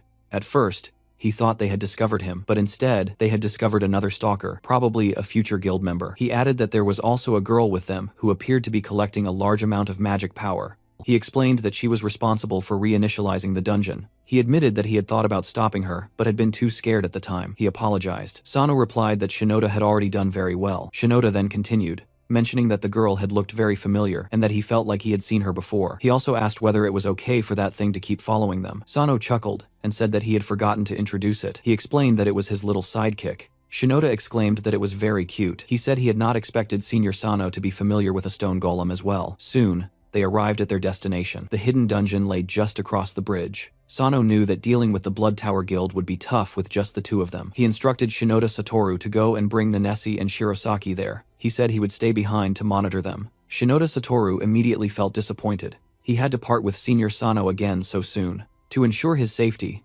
Sano gave Shinoda Satoru the Shift Golem's core. He told him that from now on, it was his little brother, and warned him not to let its appearance fool him, because it was incredibly strong in battle. Shinoda Satoru was moved to tears. He asked whether Sano could really give him something so precious. Sano thought to himself that it was not that precious at all. and that he actually had an unlimited supply of them. So Shinoda Satoru left with the core and the little golem. Watching them go, Sano immediately pulled out a new core. He was ready to create a brand new golem, shaping its appearance exactly as he envisioned. Soon, a bird-type golem was completed. Through sensory sharing, Sano could clearly see Kurosaki and the others. He watched Arita, who was holding the Calicia dragon sword. Magic power continuously spurted out from the collection boxes surrounding her. She used her skill, Ctrl-Z, to restore the Calicia dragon sword's durability. At that moment, the sword's durability was only 6%. The numbers rapidly changed until they reached 100%. The Calicia dragon sword's durability was successfully restored. However, using this skill instantly exhausted Arita's stamina. Kurosaki exclaimed that it was enough. He excitedly picked up the sword from the ground.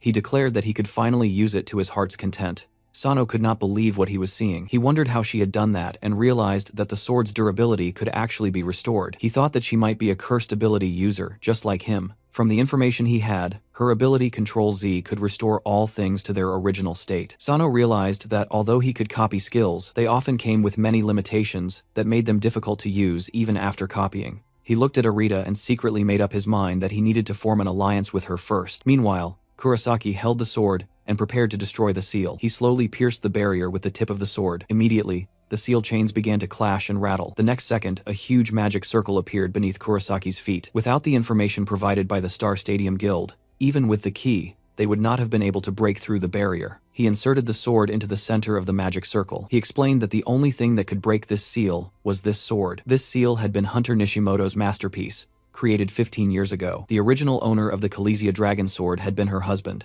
Hunter Nishimoto had set up a barrier that only her husband's sword could break. Her husband was Frederick Shu, the world's greatest swordmaster. Kurosaki rotated the sword 90 degrees. Immediately, the magic circle began to transform. Dazzling white light continuously spread from its center. The golems in the air were shattered by this immense power, unable to withstand it. Gradually, the barrier's power began to recede until it finally dissipated, revealing the true entrance to the hidden dungeon. The hidden dungeon of Golem Snow Mountain had finally reappeared after 15 years.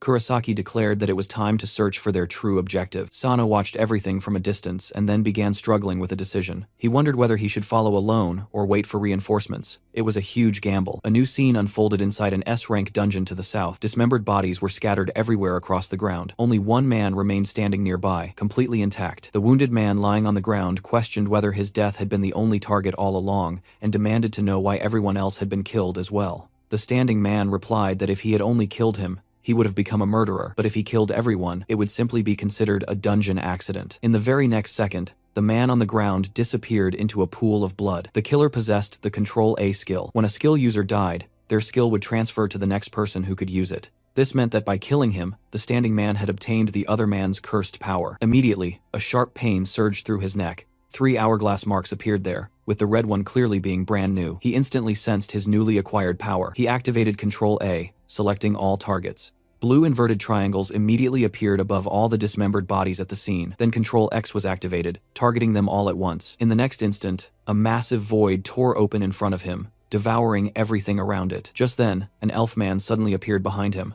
The elf remarked that his skill seemed to have evolved once again. Instead of erasing targets one by one, its range had clearly expanded significantly. The man replied that to steal cursed skills, he had to kill the other person, which truly troubled him. What frustrated him most was that even after mastering this skill, it still refused to evolve any further. The elf explained that, unfortunately, this was the only way to obtain another person's cursed power unless he could find Ctrl-C. The other man responded that they had been searching for Ctrl-C for over 10 years without any news, and he was starting to doubt whether Ctrl-C really existed at all. The elf insisted that Ctrl-C did exist in their dimensional world, and added that the Ctrl-F user was also searching for it. He was certain they would hear something soon. Their intelligence indicated that Ctrl-H was currently with the Blood Tower Guild. They had likely already broken through the barrier set by Hunter Nishimoto. Ctrl-C was important, but more than anything else, they absolutely had to obtain the Giant's Heart. It was a crucial item that would allow them to fully unleash the potential of their cursed power. Back inside the hidden dungeon, the group regrouped and began exploring together. There were no signs of enemies anywhere.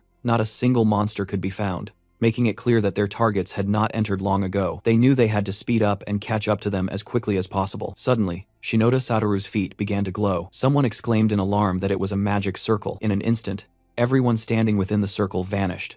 Everything happened so suddenly that Sano could only watch helplessly as they disappeared before his eyes. Nanesi and Sano rushed anxiously toward the spot. A massive magic circle then lit up on the ground with a dazzling flash of light, and the two of them were instantly transported as well. They landed in a completely unfamiliar place, but Shinoda, Satoru, and Shirosaki were nowhere to be seen. Sano wondered how they could not be there when they had clearly followed them in immediately. At that moment, a huge monster descended from above, aiming to swallow Sano whole. Nanesi reacted instantly and rushed forward. She swung her blade at the monster, instantly severing its head and resolving the immediate crisis. Ares questioned why there were dinosaur-type monsters in this place, and said it felt like they had been transported to a completely different world. She suggested that this might be a multi-dimensional maze. Nanesi immediately rejected the idea, stating that she had heard all multi-dimensional mazes were destroyed during the Great Disaster 15 years ago. Ares questioned how else they could explain what was happening before them. She pointed out that teleportation magic circles were key markers of multi-dimensional mazes. They created connections between different dimensional spaces,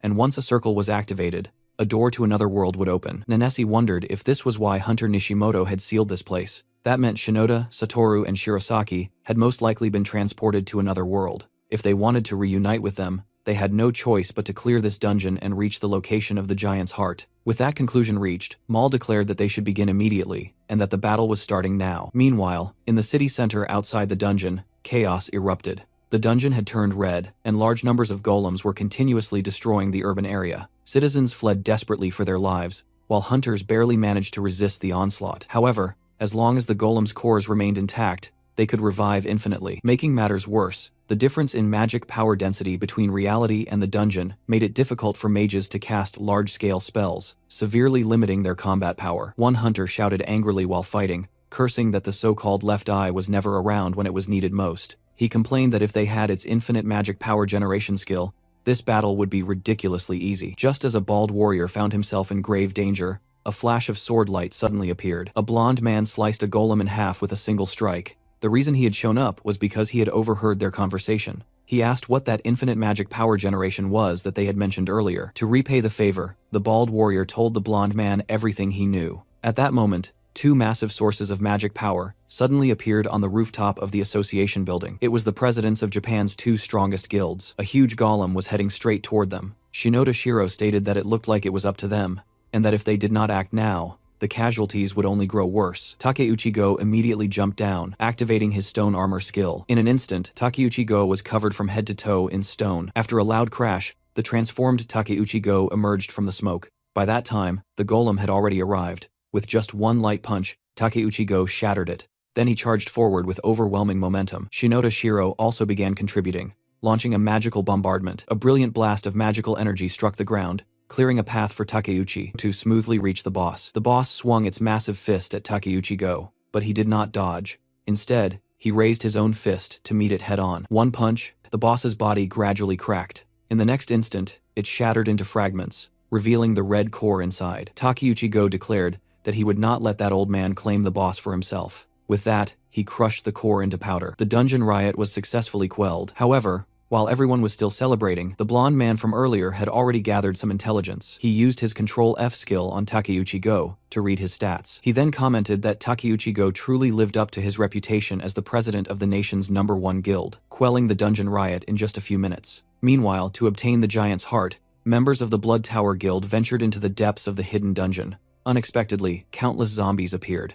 Unfortunately for them, these monsters were nothing compared to the legendary sword. Kurosaki simply swung his blade once, wiping them all out. With the monsters cleared, they continued toward the boss room of the giant puppet heart. Immediately, a dazzling white light rose beneath everyone's feet. In the next instant, they were transported in front of a massive stone door. Kurosaki immediately took out the key he had seized earlier and inserted it into the keyhole. As the door opened, everyone walked inside. The room's walls were lined with rows of enormous statues. No boss could be found anywhere. However, only Arita felt an indescribable pressure pressing down on her, making it hard for her to breathe. She wondered if it was because she was not a hunter. Just as one member was still puzzled, a gigantic palm slammed down with a sickening impact. The unfortunate member was crushed into a pool of meat paste. One of the statues had come to life and now stood before them. One of the members cursed in panic, shouting that the statue was moving and warning everyone to be careful. But it was already too late. The surrounding statues had all come to life, encircling the Blood Tower Guild members. Arita froze in shock at this sudden turn of events. This sight immediately enraged Kurosaki. He demanded to know what she was standing there for, and ordered her to quickly use her restoration skills to save their fallen comrade.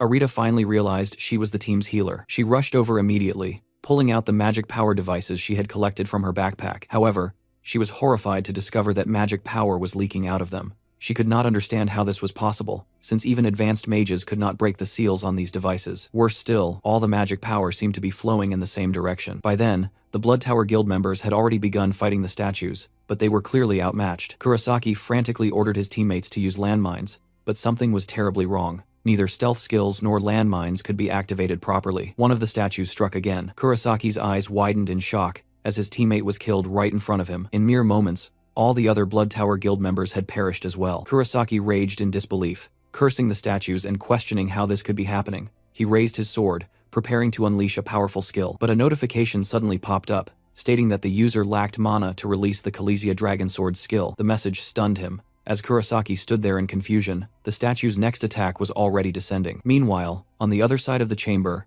Arita followed the flow of magic power to a raised platform. All the magic power was being absorbed by a cube at the center. She could not comprehend what it was. The moment Arita touched the cube, a massive ruby heart was revealed. She wondered if this could be the giant's heart, but questioned why it was absorbing magic power instead of releasing it. Just then, the giant's heart suddenly reacted. Sensing danger, Arita turned and ran immediately, but it was already too late. A red beam shot out from the heart and pierced straight through her waist. She collapsed to the ground in agony. The statue walked over, raised its blade high, and brought it down with full force. At that critical moment, Kurosaki used shadow movement to arrive just in time, blocking the attack aimed at Arita. He immediately pulled out a high-grade healing potion and sprinkled it over her wound. Then he picked her up, planning to leave at once. However, a notification sounded. The giant's heart had been activated and was now preparing for a boss battle. The door began to slowly close. Kurosaki immediately tried to activate shadow movement again, but another notification appeared, stating that the user lacked sufficient magic power to activate the skill. He could not believe what was happening. His magic power had vanished completely. If they did not escape now, they would both die. At this rate, they would be trapped there forever. With no other choice left, Kurosaki grabbed Arita and hurled her toward the exit with all his strength. She slid roughly across the ground. While crying out and asking why he had chosen to save her, Kurosaki told her that as long as she was alive, she could restore everything. Arita angrily called him an idiot and said she was not a hunter, asking where she was supposed to find that much magic power. When she opened her eyes again, she saw Sano standing before her. It was that same man. He seemed capable of sharing his magic power with others. And Sano did exactly that, continuously transmitting magic power into her body. He asked her that, if she had enough magic power, she should be able to heal her injuries. Arita stared at him wide-eyed in shock, unable to understand how he knew about her skill. A few minutes later, a fully healed Arita sat quietly nearby. Her hands were bound as a prisoner, and as the Blood Tower Guild's healer. She had suffered fatal injuries, yet she had recovered completely in such a short time. Someone remarked that her background would need to be thoroughly investigated once they got back. Another asked what they should do now. They had worked so hard to reach this place, yet they could not even open the door. There was no way to open it from the outside, and they would need a key. That meant they would be trapped there forever. They wondered if this was why so many people had gone missing. Nearby, Sano was still struggling with a thought. He had actually copied that key earlier, but he had no idea how to explain it. In the end, he decided to just make something up. Sano then took out the key, but at that very moment, Ares stepped forward and gently placed her hand on the door. To everyone's shock, her arm passed straight through it. Both the door and Ares' robe lit up with identical runes. In the next second, the door simply opened. It turned out that the robe belonged to Ares' mother. It resonated with the door, allowing it to open. Nearby, Sano overheard their conversation and realized that Ares truly was the key to this maze. He thought that if he ever got the chance, he absolutely had to investigate this multi-dimensional dungeon together with her. According to Arita, Sarah's intelligence, everyone quickly realized that their magic power was being rapidly drained away. The giant's heart was continuously absorbing it. Just then, the statues from before reappeared. Sano immediately began casting. He copied magic power and then pasted it. He continuously used Ctrl-V for infinite pasting. Suddenly, countless skill dialog boxes filled the entire area. Terrifying amounts of magic power erupted from Sano's body, quickly filling the entire area. Even the giant's heart's absorption speed could not keep up with how fast he was generating magic. Arita watched the scene in utter disbelief. She realized that if she could combine her skill with his, she might be able to restore her parents to normal. Nanesi, having recovered her magic power, immediately charged toward a statue. With one swift strike, she sliced it in half at the waist. Shirosaki was not about to be outdone. He raised his staff and unleashed dark magic. Dark lightning instantly destroyed the nearest statue. Just then, more statues surrounded them. Shirosaki grew even more excited. He declared that he would use them to vent the terrible mood he had been in lately. He then unleashed a massive dark magic spell, instantly obliterating all the statues. At that moment, Arita spotted the defeated Kurosaki. He was sitting on the ground, covered in wounds and barely clinging to life. Arita was about to step forward to help him, but Sano got there first. Sano remarked that he had not expected Kurosaki to end up here. He then picked up the Kalesia dragon sword from the ground. He realized that he had finally gotten it back, and just as expected, its durability had been fully restored. He wondered how he could copy Kurosaki's skill. Sano decided to first try copying Kurosaki's shadow movement. A system message appeared, stating that the copy had failed because the target's level was higher than his own. Just as Sano was about to give up, another prompt appeared. It stated that the target held strong hostility toward him. In this situation, there were two ways to obtain the skill. One was to kill the opponent and gain their skill. The second was to forcibly absorb the target's skill, which was only possible when the target's HP was below 15%. After absorption, the target would lose that skill. Sano realized that skills could be absorbed this way as well. With Kurosaki's current condition, he knew he could forcibly absorb it. After a while, Shirosaki also walked over to Arita and asked whether she was a healer. He told her to heal Kurosaki because they had very important questions to ask him. With that, he released Arita's restraints. As her healing skill activated, Kurosaki's second arm slowly began to regenerate. In the very next second, he awakened. He muttered that it seemed his decision had not been wrong after all. Immediately after that, his hands were bound again. Nanesi warned him to behave himself and said not to blame her if she got rude. Kurosaki replied that he understood, but added that first, they needed to get out of there alive, because the dungeon had only just begun. Suddenly, the giant's heart on the platform unleashed another dazzling beam of light. Kurosaki quickly ducked to dodge it, and then fled rapidly. The beam shot straight toward Nanesi, instantly destroying the entire area around her. Seeing this, Shinoda Satoru rushed over. Just then, the heart fired another beam directly at Shinoda Satoru. At this critical moment, Little Stone Golem raced forward at lightning speed. In the next second, a massive explosion tore through the air. When the smoke cleared, a figure emerged. Shinoda Satoru was completely covered in stone armor, which was Little Stone's transformed form. Nanesi also stood behind him, looking disheveled. Sano exclaimed in shock that the two of them had merged, and that they had actually managed to level up in such a short time. Shirosaki thought to himself that no matter how many times he saw it, it still looked just like Master Takeuchi's stone armor skill.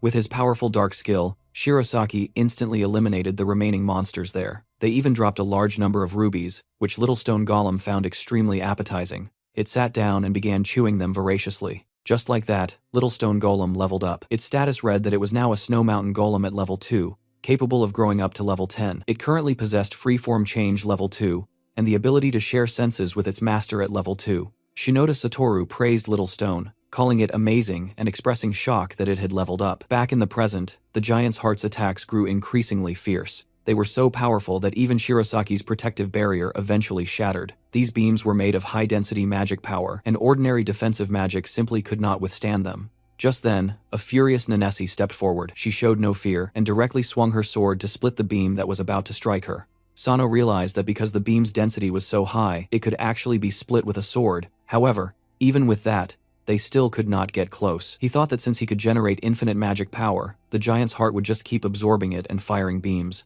But if he stopped generating magic power, their own magic would quickly be drained. Either way, it was a dead end. There was only one option left. He decided to try his newly acquired skill, Shadow Movement. If he used its ability to move through Spider Silk shadows, and combined it with Control V by activating Giant King Spider Silk, he might have a chance. Sano surrounded himself with Spider Silk and instantly vanished from his spot, leaving behind only a faint trace of silk. Maul, who had been standing next to him, looked completely confused and wondered where he had gone. A human-shaped shadow appeared behind the giant's heart. Sano emerged from it and immediately placed his hand on the heart. He planned to shatter it, using inherent vibration. However, he had underestimated its intelligence. The heart used magic power to create an explosion, instantly blasting Sano backward until he coughed up blood. Even so, he charged again. He thought about how that was the magic power he himself had given it, and reminded himself of that fact. He activated Control V and unleashed Giant King Spider Silk. Instantly, massive amounts of spider silk formed and continuously wrapped around the giant's heart until it was encased in a huge cylinder. Just when everyone thought they had succeeded, beams shot out from inside it again. It was not over yet. Sano activated Control plus V and triggered Giant King Spider Silk Super Double. Several beams brushed past him. He realized that this time, he had to touch it. The moment he made contact, he wrapped it up again. He activated Control V and used the skill Inherent Vibration, applying resonance to destroy the target. As the giant's heart shattered, a brilliant light burst forth. A system message popped up, announcing that the giant's heart had been destroyed and that the dungeon had been successfully cleared. In the next second, countless level-up notification boxes appeared before Sano's eyes. He looked at them, with immense joy. Another message followed, congratulating him on obtaining the conquest reward. The Giant Golem's Heart, level 1, upgradable. Its first ability could generate magic power infinitely. Its second skill could absorb or store a certain amount of magic power. It was a continuously upgradable skill. Looking at the description, Sano suddenly felt that it seemed useless to him.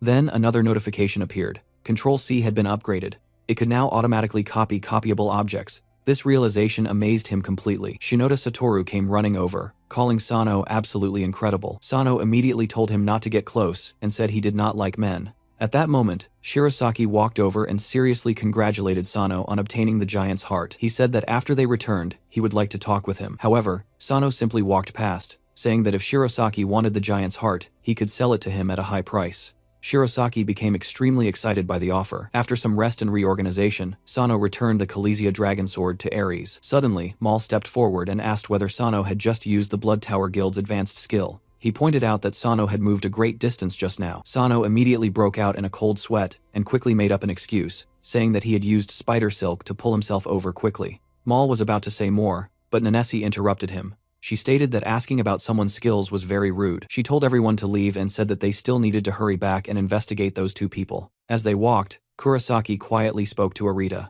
He told her that it was time to repay the life-saving debt she owed him, and ordered her to restart the dungeon. Arita hesitated and asked whether he was sure, saying this would be the last time. Kurosaki asked if it was because of that infinite magic power kid. He told her not to forget the contract or he would have a headache. He reminded her that the contract was Adam's oath, a permanent binding that meant she could never betray her partner. As long as it existed, she could never leave him. He warned her to remember that her parents were in his hands. He said he had used his own life to save her back then, and now it was her turn to repay him. This place had enough magic power, so she had to start now. The next second, magic power began gathering around her. She then activated her control skill. Sano saw this and immediately turned, shouting for everyone to leave quickly. He warned that the dungeon was about to be reset. He then used shadow movement and instantly appeared beside Arita Sarah, hoping to stop her. He asked why she was doing this. She apologized. As the magic power activated, the entire dungeon began undergoing earth-shattering changes. Shirosaki and Ares immediately deployed protective barriers, shielding everyone as they raced toward the exit. They successfully escaped just as the maze was about to close,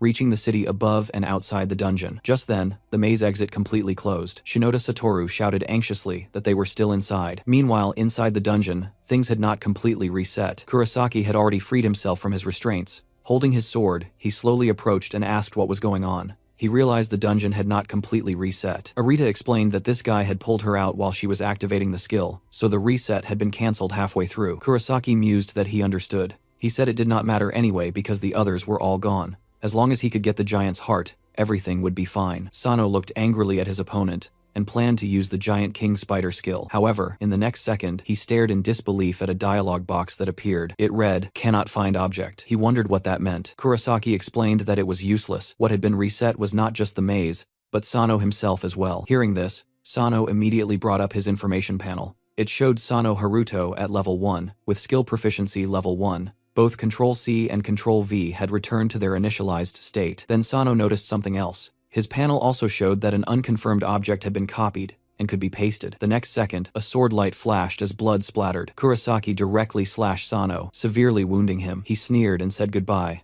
"Little brat." He then swung his sword down again. Just then, another sword blocked Kurosaki's attack. It was Maul, who had also been left behind. However, Maul was clearly no match for Kurosaki. Kurosaki smiled evilly. After several rounds of fighting, Maul was quickly defeated. Kurosaki delivered a hard kick, sending him flying. Kurosaki rushed forward, poised to deliver a fatal blow to Maul, but Sano threw himself in the way, taking the hit and falling heavily to the ground. Maul stared at Sano in disbelief. Kurosaki sliced him in half from behind. Everyone watched the scene in disbelief. Sano had just died. Looking at Arita Sarah, Kurosaki said that he had known only this guy himself was reset. He sneered that the things on him were still here, and that he was now the only person she could rely on. He told her not to look at him with that expression. He added that Sano was like this because she had restored him to his initial state, and that he was sure Sano would thank her in the next life. The next second, a sword light flashed. Kurosaki's wrist was severed, and he let out a painful scream. Then Sano appeared completely unharmed right in front of him. Everyone looked on in disbelief. What was going on? Shouting that he had clearly cut him in half with his own hands,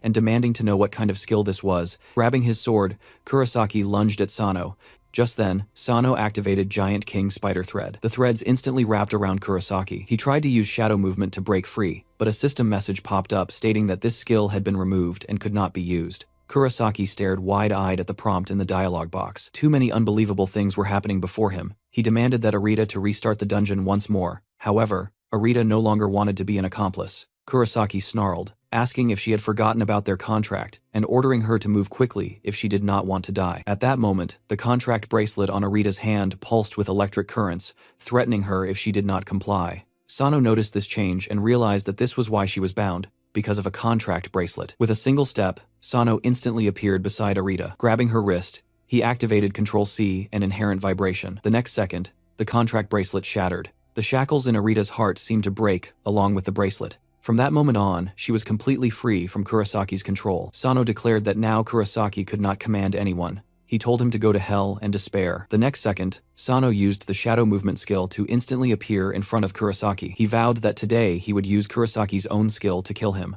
Kurosaki immediately disconnected. Sano picked up the giant golem's heart from the ground. He wondered aloud how many people Kurosaki had killed for this thing, and declared that scum like him had no right to possess it. He then used a skill to crush the giant's heart into powder. A system message appeared, stating that he had destroyed a high-level reward item and congratulating him on obtaining a unique treasure. Inside the Japan Hunter Association building, a group of people were discussing the recent dungeon incident. It turned out that the Golem Snow Mountain dungeon was actually a multi-dimensional dungeon. This was extremely alarming, because the Great Disaster 15 years ago had been preceded by the explosion of similar multi-dimensional dungeons. They had never expected such dungeons to reappear, especially with the seal on the Western Hunter also being lifted. This was a serious matter that required immediate attention. However, the 7 hunters present did not seem interested in the discussion at all. They only wanted to leave as soon as possible, prioritizing the investigation of the Blood Tower members. To them, multi-dimensional dungeons were an unsolvable problem at the moment. This dismissive attitude truly angered Takeuchi Go. He scoffed sarcastically and questioned how impressive they thought they were. He asked whether they believed nothing had been done while they were away. Takeuchi then stood up and walked straight toward Sano. He said he had heard that Sano had conquered the dungeon and pressed him, asking why he had never heard of him if he truly had such ability. He demanded to know exactly who Sano was. Sano calmly replied that he was just a hunter, and asked what Takeuchi was planning to do. He continued by stating that not only had they conquered the dungeon, but they had also discovered a very dangerous multi-dimensional dungeon. While it might not be a groundbreaking achievement, it certainly did not warrant this kind of treatment. He then asked whether Takeuchi agreed, addressing him as Master Takeuchi. Takeuchi narrowed his eyes and said that Sano was interesting, noting that he still dared to speak to him in that tone even after knowing his identity. In an instant, Takeuchi activated his stone armor skill. The ordinary people nearby immediately panicked at the sudden surge of power. Fortunately, the Hunter Association president was present and quickly stepped in to calm the situation. Takeuchi reluctantly backed down and left the meeting room. The scene then shifted to the Hunter Association president's office. The president explained that he had once been a member of the Great Sage Guild himself, but had left for certain reasons. He then added that he represented all hunters and wanted to thank Sano for his contribution this time. Sano was clearly happy to be recognized by President Fuwa. Standing next to Sano, Aries stated his intention to return to the International Hunter Association to report the matter. Maul, however, announced that he planned to stay there for a while. He declared that he was planning to quit the International Hunter Association. That night, everyone gathered at Sano's home. Sano asked why they were all at his house so late. Maul replied that he was no longer a member of the International Hunter Association and had nowhere else to stay, so he would just borrow a spot at Sano's place for a while. Aries pressed him, asking why he was doing this. Maul apologized but said that he could not tell him. Shinoda Satoru chimed in next, saying that he had come to play with Sano-senpai. Then Nanesi said that she was only there to convey Arita Sara's request and told them not to lump her in with the others. They explained that Kurosaki was still in a coma because Arita Sara had refused to use her healing skill. Once Kurosaki woke up, he would be transferred to prison for interrogation. Arita Sara herself was currently being held in the Hunter Association's interrogation room. She had maintained complete silence, with her only request being to meet Sano. They also mentioned that Arita Sara was a member of an idol girl group. Sano speculated that she had probably been forced into it. He noted that he had destroyed her contract bracelet, so she should no longer have any ties to Kurosaki. Sano decided that he would go to the association to see her later. He then turned to another guest and asked why Master Shirosaki was also in his room. Shirosaki replied that he was there for only one reason. However, Maul, who was standing beside him, quickly interrupted and warned him not to even think about the giant's heart. He declared that Hunter Sano had already destroyed it in the maze. This statement shocked everyone in the room. Shirosaki exclaimed in disbelief, questioning whether Sano was crazy and asking why he would destroy such a rare item. But in the very next second, the giant's heart suddenly appeared in Sano's hand. Sano calmly explained that what he had destroyed in the dungeon had actually been fake. He thought to himself that it had only been a copy, though it was practically indistinguishable from the real thing. Mal stared in disbelief at the heart in Sano's hand. He thought that it was impossible, and that he could personally confirm that what had been destroyed at the time had been the real heart. Both Shirasaki and Nanesi immediately offered astronomical prices to obtain the giant's heart. In the end, Shirasaki's massive offer of $20 billion finally sealed the deal. Later that night, Sano was happily contemplating the fortune that would soon be his. He wondered that if he simply used his skill to copy a bunch of giants' hearts and auction them on the overseas black market, he would instantly become rich. The thought made him incredibly excited. What a great haul this was. His level had already exceeded 300, and he had also obtained a unique reward. The item was currently sealed, but it could be unsealed by injecting magic power. Curious, Sano immediately poured a large amount of magic power into it. Suddenly, a triangular item appeared. It was a dimensional fragment, one of 5. If all the dimensional fragments were collected, they could be synthesized into a dimensional key. This key would open the door to any dimension. These fragments also had the ability to attract each other. Sano looked at the item in confusion. It seemed useless for now, and what was worse, it could not even be copied. He had no idea how he was supposed to collect the other fragments. Just then, Mal walked in and said there was something he needed to confirm. He then drew his long sword. Sano immediately panicked at the sight and asked what he was doing. Mal did not answer. Instead, he raised his sword to strike and plunged it toward Sano's heart. Blood spurted out. 15 years ago, during the Great Disaster in Europe, a terrifying giant beast had rampaged through a city. It was a lower-horned dragon, level 500 plus. Its abilities were said to be equivalent to those of higher-horned dragons. This monster had a fire attribute, so mages were advised to use ice magic against it. A mage flew forward. After several flips and dodges, he reached a spot behind the dragon. Raising his magic circle, he immediately cast ice magic. However, several ice spikes were blocked by the dragon's wings, rendering them completely ineffective. Instead, the dragon's impact pushed him back several meters. The mage cursed, wondering where such a superclass monster had come from, and realizing they were no match for it at all. The lower-horned dragon then opened its mouth wide and breathed out massive flames. The scorching fire quickly engulfed the nearest hunters. Soon, huge explosions erupted throughout the city. Hunters watching from afar were so terrified that they turned and ran. The entire city felt like it had been plunged into hell. As a newly awakened rookie hunter, Mal felt completely doomed. Just then, a man appeared before him, suddenly giving hope to his despairing heart. It was the world's greatest hunter, Frederick Shu. Mal thought about thanking him for saving him. However, in the very next second, Frederick was swallowed whole by the lower-horned dragon. Only half his body remained, left standing there. Mal was scared pale and collapsed limply on the ground. Just then, the lower-horned dragon seemed to undergo a mutation. Painful roars echoed across the land as its entire body began to swell. Finally, its whole body exploded in a massive blast. Huge shockwaves swept over everything.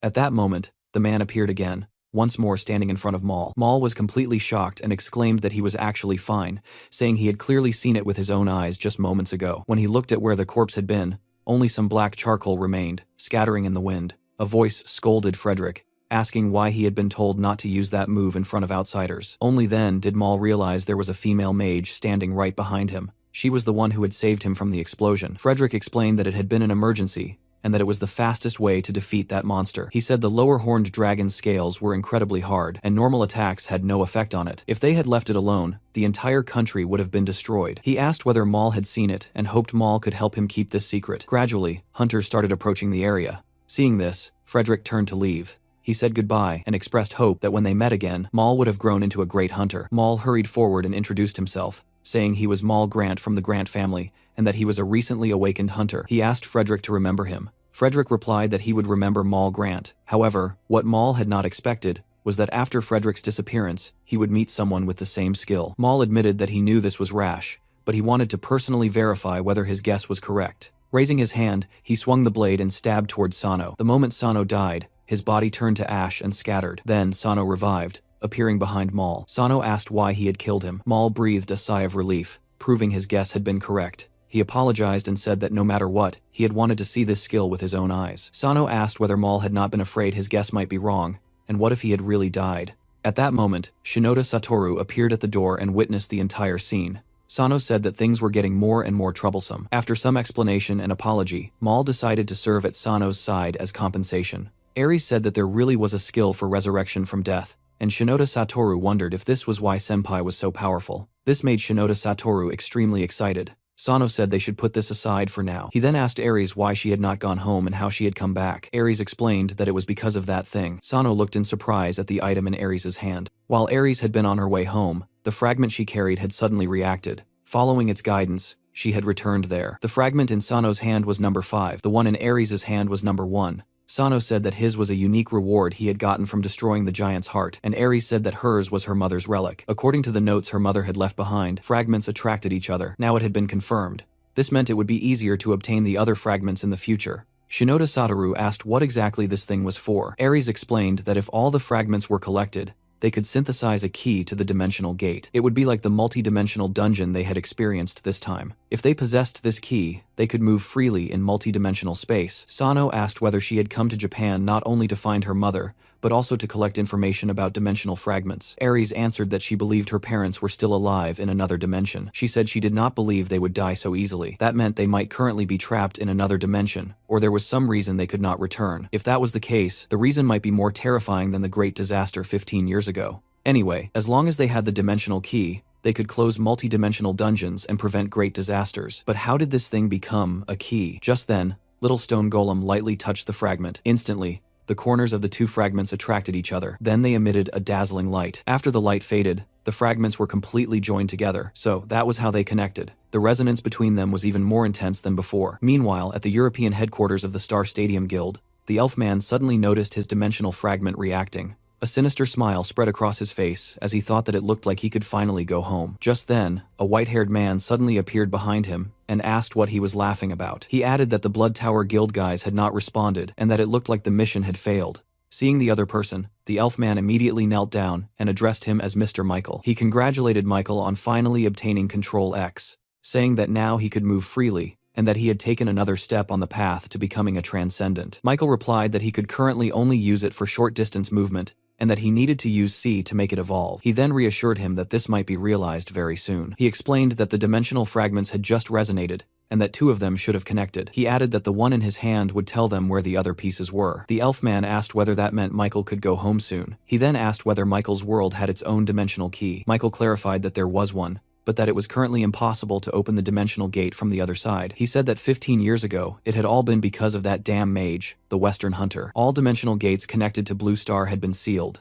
and the multi-dimensional key on Blue Star had also been split into 5 pieces and sealed in different places. Once they collected these fragments and lifted the seal, the dimensional gate would open again. Michael continued that then they could go to his homeland, Fairyland. They would open the dimensional gate to the Sacred World Tree. There was a reward similar to Control C there, and if he absorbed it, it would benefit him greatly. The elf man said that it sounded good, but asked whether this was really the same as the control key. Michael scoffed and said that the elf man had also been very surprised when he had first seen his skill. He asked whether the elf man thought he did not know what he was after. He said that the elf man's homeland was the elves' country, and that its world tree had been contaminated hundreds of years ago. Now it was called the Dark Tree. Worst of all, it was now on the verge of destruction. Michael continued that during the Great Disaster 15 years ago, Blue Star and the Elves' dimension had overlapped for the first time. The Elves had tried to transfer the source of contamination to Blue Star, but the Western Hunter had stopped them. He then pressed the Elf Man, asking what exactly he wanted. He asked whether the Elves would continue their failed plan to reconnect the 2 worlds, and whether the Elf Man was using him to achieve his own goals.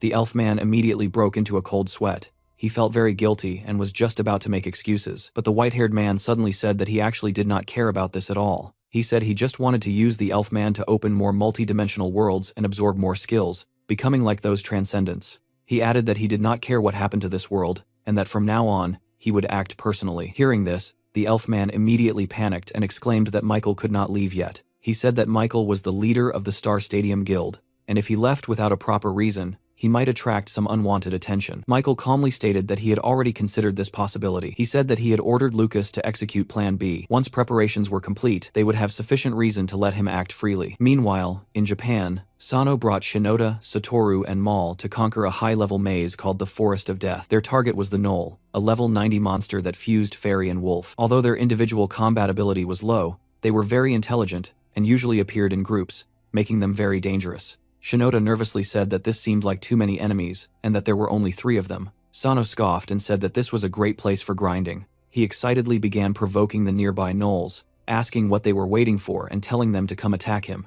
This immediately enraged the opponents. Shinoda was almost in tears, asking what Sano-senpai was doing. The next second, all the gnolls charged forward. Sano activated Control V and used a Shift Golem core to summon a golem. He kept using the skill quickly, summoning an entire army of little golems. They charged straight toward the gnolls. Shinoda and Maul watched the scene in amazement. Maul wondered how Senpai had so many cores. Sano just smiled and told them to enjoy the performance.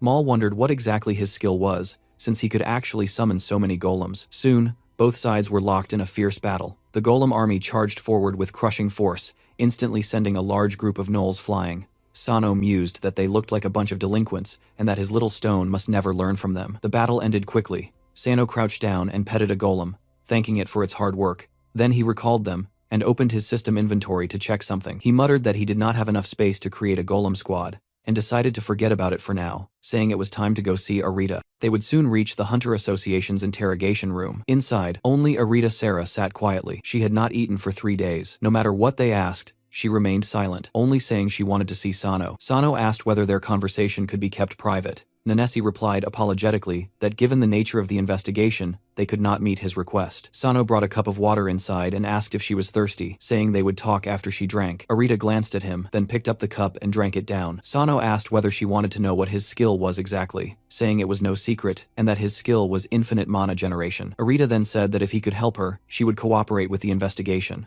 Sano then said that before that, he needed to confirm something. He asked whether she had the ability to restore everything called Control Z. Arita confirmed that it was a cursed ability. Sano mused that he knew he was not the only one cursed. He then realized that in other words, he could copy and paste her skill. That meant he could copy and paste any control skill in the future. The conversation inside surprised those listening outside. Restoration, curse, control skill. They wondered what they were talking about. Ares wondered aloud whether such skills really existed. He said that the girl's skill was not healing, it was restoration, and that no wonder the durability of the Kalesia dragon sword recovered. Arita Sarah continued, saying that her parents were in a coma. She said she needed a massive amount of mana to restore them, and that Sano was the only one who could provide such enormous mana. She pleaded for his help.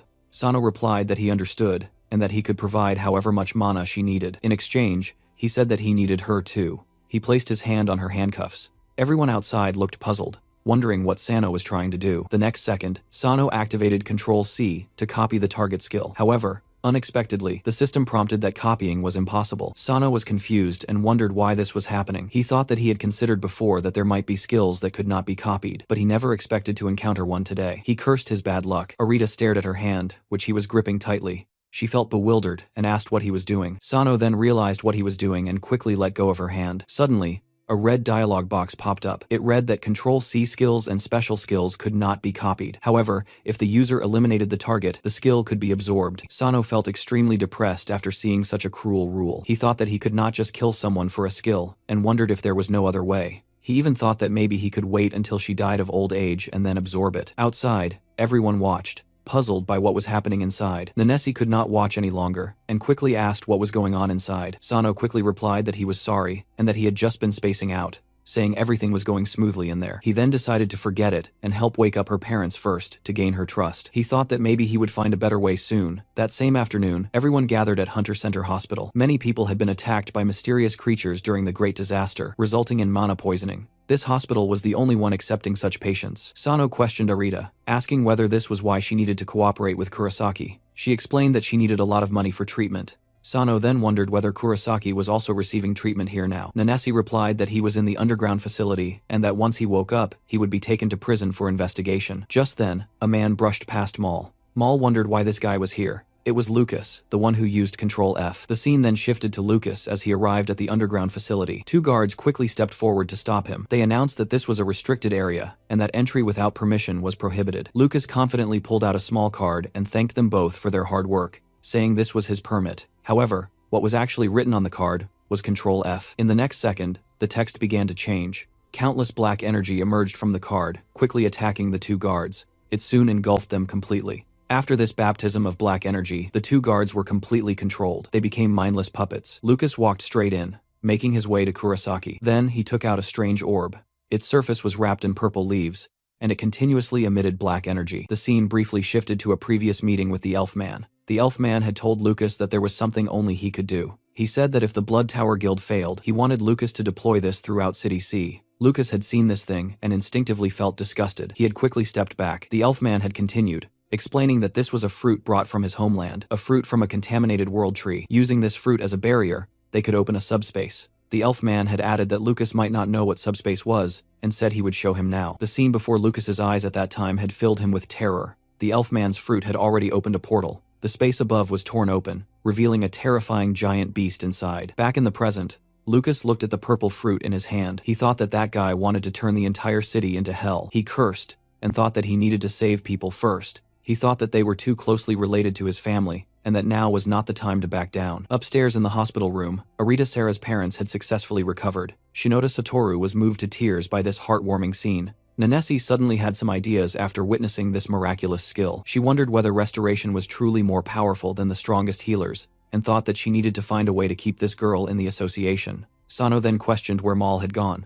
Meanwhile, in the hospital corridor, Lucas had already freed Kurosaki and was leading him out. Just then, a system dialog box popped up in front of Lucas, stating that a control skill user had been detected nearby. Kurosaki was surprised to hear this, and wondered if Sarah was coming to see her parents, and whether that other guy was with her too. Suddenly, Mal appeared behind them, saying it really was Lucas, and that he had almost not recognized him, also remarking that Kurosaki was actually awake. Lucas told Mal that he had heard he quit the Hunter Association, and asked what he was doing here now. Mal continued that since Lucas was helping Kurosaki escape, he was now an accomplice, drawing his weapon. Lucas observed that Mal was as reckless as ever, and asked whether he had forgotten this was a hospital. Kurosaki said to let him handle this, and that he would teach Mal a lesson and show him he could not do anything. Just then, Sano appeared behind Mal, using shadow movement, and announced that he was here too. Kurosaki stared and cursed that it was his skill. Lucas's unique ability chimed in, stating that it had detected a Control-C and Control-V user, and that the target was right ahead. Lucas exclaimed that he had finally found him. Nanesi walked in, saying this was truly troublesome, and that it was one thing after another. First Kurosaki, and now even an international criminal had shown up. As Nanesi revealed her weapon, Lucas and Kurosaki were startled.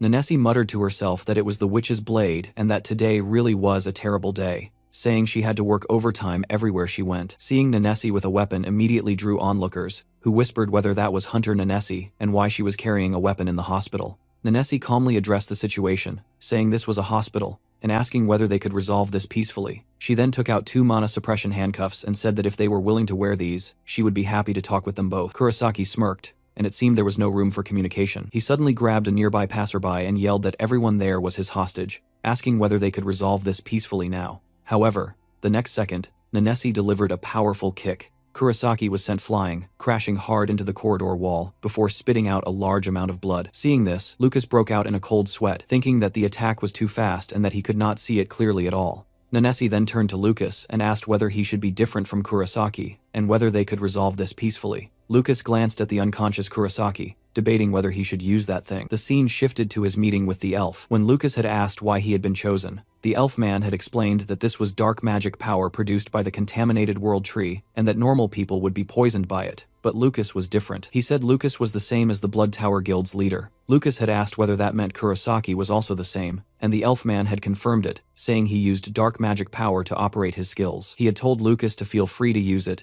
and to inject his dark magic power, and let these contaminated world tree fruits bloom. Back in the present, Lucas sighed and said he was very sorry, stating that he was the same as Kurosaki and that he could not resolve this peacefully with Nanesi. He then drew a sword from his space and said he would do whatever it took to take him away. Nanesi realized that sword was the prayer sword. Lucas belonged to the countrywise Holy Knight family, which possessed a sword passed down through generations. This weapon was said to be the world's only holy sword, on par with the Kalesia dragon sword, though it did not boost levels or any attributes. The sword had a special name, the Heretic Inquisitor, capable of eliminating any skill or weapon deemed heretical. Hunter Nanesi, wielding the cursed sword, Witch's Blade, was immediately deemed heretical, and the sword moved to eliminate it. Sano immediately grew worried and wanted to help, but Nanesi said she was fine and told him not to worry, saying it had just made a nick in the queen's blade. She declared that now it was her turn. She raised her sword and swung, but Lucas dodged the attack with ease. Lucas taunted that it seemed the hospital was limiting her performance and that she could not beat him without using her skills. The very next second, Lucas was proven wrong. Nanesi's attack cut his tie, and her next wave of attacks followed instantly. A single sword strike hit Lucas in the chest, the force overwhelming. In the next second, Lucas was knocked back several meters, spitting out blood. He thought that the attack felt like it was going to tear him apart inside, that the holy sword could not make up for the difference in their strength, and wondered if this was the power of the world's 10th ranked hunter. He thought he really did not want to use his skill in the hospital, but that she was forcing him to. Just then, Kurosaki's voice echoed out as he cursed. He woke up from unconsciousness and stood, holding the contaminated world tree fruit already blooming. He snarled that since she wanted to protect this hospital so much, he would turn everything to nothing, then thrust the fruit into the ground. Lucas cried out to stop it, saying this was a hospital, but Kurosaki smirked and said they were going to place it at key locations in City C anyway, so he might as well put one in the hospital too. As massive amounts of dark magic power poured out,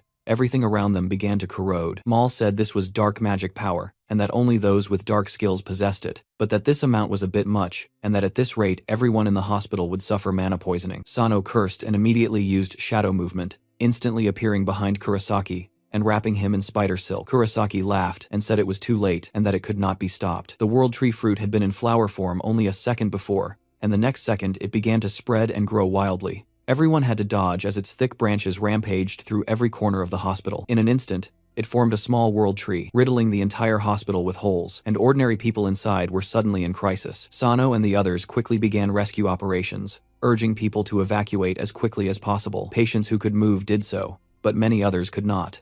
Though they were helping with the rescue, the entire hospital was now filled with demonic energy, and at this rate, everyone would suffer mana poisoning. Sano realized there was now no other way except to restore the hospital. Thinking this, he immediately used shadow movement to search for Arita. At a rubble site, Shinoda Satoru was busy rescuing civilians. Sano teleported directly behind Shinoda Satoru, who informed him that Arita's room was surprisingly intact. When they reached the room, they found its entrance blocked by thick ice walls. Ares had cast this ice barrier magic to protect the area, but it had not been enough to stop the demonic energy from seeping through. Once the ice walls shattered, Sano and the others quickly entered. He explained the dire situation to Arita, saying the entire hospital had been ravaged by the enemy, who used a massive tree to spread demonic energy everywhere. Sano believed the fastest solution was for Arita to use her skill and restore everything. Arita readily agreed, stating that with Sano's infinite mana, restoring everything would be no problem. The scene then shifted, showing everyone standing before the giant tree. Shinoda Satoru commented that the tree was even more massive than he had imagined. Someone asked where it had come from. Sano said it was Kurosaki, and that he had escaped and released this thing. Everyone was surprised by this revelation. Arita thought bitterly that he knew her parents were still in the hospital, yet he still did this, and that he did not care about their lives at all. Arita then said that they should begin. Sano immediately started transferring massive amounts of mana to Arita. She placed her hand on the tree's trunk and began releasing her skill. But at that exact instant, the tree seemed to sense danger. It immediately began retracting its roots. Soon all the roots that had spread throughout the hospital pulled back, forming a massive barrier that blocked Arita's path. Suddenly, a giant opening appeared on the trunk. Massive amounts of demonic energy poured out, directly attacking Arita. Sano, seeing this, became extremely anxious. He quickly ran forward, activating Control V and Giant King Spider's silk. Instantly, the silk formed a protective wall in front of them. The next second, a loud explosion rocked the area. Both the silk and the dark energy dissipated. Shinoda Satoru immediately rushed forward, his face filled with concern, asking whether Senior Sano was okay. Sano replied that he was fine, but that Arita had fainted, and it looked like the restoration had failed. He said they had to quickly evacuate everyone from there, or they would all be poisoned. Shinoda Satoru picked up Arita and immediately ran toward the hospital exit. Sano then pointed at the mysterious tree and asked Ares whether she knew what this thing actually was. Ares replied that according to the notes her mother had left, it might be from another world, a completely different dimension from theirs. She said she believed it was a fruit from a contaminated world tree. Ares continued that its purpose was to transfer contamination from its source into their dimension. Since the world tree's main body was in another dimension, simply restoring it to its original state would not work there. She added that these fruits could also serve as barriers, and that the enemies would likely plant them all around City C. Sano was extremely shocked to hear this. He realized that a terrifying catastrophe was about to come. 10 minutes later at the hospital entrance, rescue teams had evacuated a large number of casualties. Magic hunters were desperately trying to use purification magic to eliminate the pervasive dark demonic energy. However, no matter how much they purified, they could not eliminate it. Hunter Association President Fuwa and Takeuchi Go soon arrived on the scene. Takeuchi commented grimly that it really was a contaminated world tree from another dimension. Fuwa agreed, saying that even seeing it with his own eyes, it was hard to believe. Takeuchi said that Nanesi still bore great responsibility for this incident, and that he never thought Kurosaki could escape from the world-famous hunter Nanesi. He added that if Lucas was also involved in this, then they would have to demand an explanation from the International Hunter Association. Just then, the ground suddenly shook violently, and no one knew what was happening. A hunter immediately ran anxiously toward President Fuwa and reported that the North District confirmed a second world tree had sprouted. Sano thought that, damn it, Kurosaki had acted quickly once again. Kurosaki, seated in a car with Lucas, said that in this situation there was no way they could be caught at all. He added that he had not expected Lucas to be so ruthless, and said that Lucas had actually used black magic on ordinary people for brainwashing. He pointed out that people contaminated by him became puppets, completely at his command. Hearing this, Lucas became extremely angry and told him to shut up, saying this was all because of him. Kurosaki told him not to be angry and said he was complimenting him. He added that they were looking for them everywhere now, but as long as he was with Lucas, they would never be discovered. He said he was sure they would never think they were hiding in a police car. Meanwhile, back in the Hunter Association president's office, Sano and his group were discussing countermeasures. The president asked whether 2 or 3 more identical trees would appear and then surround the entire city to form some kind of barrier. Aries confirmed that this was at least what was recorded in her mother's notes. She said the same kind of tree had appeared during the Great Disaster 15 years ago. These contaminated trees acted as both barriers and gates, and when the time came, large numbers of contaminated monsters would appear. Shirosaki asked in shock whether this could be related to the Great Disaster from 15 years ago again. Sano thought about how he remembered his car being attacked by the roots of this tree back then. He recalled how his father had driven desperately trying to escape with him, but despite his father's best efforts driving at maximum speed, they could not avoid the tree roots' attack. They had pierced straight through the entire car. As he thought of this, the cursed hourglass mark on his neck suddenly emitted a faint blue light. He wondered if this could be related to his curse, and cursed under his breath. If the mastermind was the same person, he swore he would make them pay dearly. President Fuwa then said that he now remembered there really had been a tree in the city at that time, but he had been busy dealing with a dungeon break, and had had no time to pay attention to it. He said it would form a barrier, serve as a gate connecting 2-dimensional worlds, and even open a subspace. Nanesi said she did not quite understand why they were making it so complicated, and asked whether there was something special about that subspace. She wondered if it could be a Dark Soul subspace. She said Dark Souls needed an environment filled with demonic energy, so they used contaminated trees to form a barrier for them to descend. Ares explained that under the current circumstances, a subspace opening was very likely. However, she said the worst-case scenario was that a gate to another dimensional world might also be opened. Hearing the mention of subspace, Sano suddenly realized an opportunity. He thought that if he could copy it into infinite space, he could solve his problem of insufficient storage and create an unlimited army of golems, and then he would be invincible. He decided that he had to catch the mastermind and obtain a subspace. The discussion then turned to dimensional keys. Takeuchi did not believe such things existed, so Sano took out the 2-dimensional fragments he held. Takeuchi stared, unable to believe these actually existed, and asked whether this was really a dimensional key. Sano said these were just 2 fragments of the key, and that they needed to collect all 5 for it to truly function. Aries said her mother's notes mentioned a contaminated dimensional gate once opened in Country Y. Now that contaminated trees and dimensional fragments had appeared again, it was very likely that the outsiders from back then were acting once more. She said they might also have dimensional fragments. Then Shirosaki suddenly spoke up and said that actually, their guild also had one of these things. An hour later, everyone arrived at the underground vault of the future guild. Takeuchi commented that this vault door was way too big, and asked Master Shirosaki where he had gotten his dimensional fragment. He asked whether he had bought it through underground channels and told him not to let it be a fake and embarrass them. Sano, however, was certain a dimensional fragment was inside. He knew fragments resonated with each other. As the massive door slowly opened, the interior was revealed to everyone. In the vast space, only one item rested in the center. It was dimensional fragment number 4, wrapped in a shimmering barrier. Since no one knew what would happen when the fragments merged, only Sano and Shirosaki went inside. This decision actually pleased Takeuchi. He thought that if they accidentally opened some strange dimension, he would make them pay for it. The door closed behind them as Sano and Shirosaki approached the fragment. Sano asked whether Shirosaki could tell him where he had gotten this. Shirosaki replied that he should stop talking nonsense and get to work, saying that once he combined them, he should immediately enter his barrier. Sano scoffed and said he did not need to be so careful. He added that he had already merged them once before, so he should not worry too much. He said confidently that, besides, he could use movement skills to escape instantly. The moment Sano touched the fragment, the barrier around it shattered. The dimensional fragment immediately glowed with a dazzling light. Sano wondered what was happening. A huge explosion echoed through the room. Fortunately, Sano teleported away just in time, otherwise he would have been finished. He thought that he never imagined the fragment would automatically emerge from space and combine itself. He realized that if just the 3rd fragment combining could produce such power, what would happen when the 4th one came? Meanwhile, Shirosaki saw the teleportation skill Sano had just used, and became furious. He demanded to know who Sano really was. Sano replied that he was Sano Haruto, and asked what was wrong with him. But in the very next second, Shirosaki grabbed Sano's throat. He snarled, asking how Sano could use the highest level forward movement skill. Sano retorted, asking what Shirosaki was going crazy about. Shirosaki pressed him, telling him to explain why he could use dark skills without using dark magic power. Sano thought, damn it, and wondered how he should explain this and whether he should reveal his secret.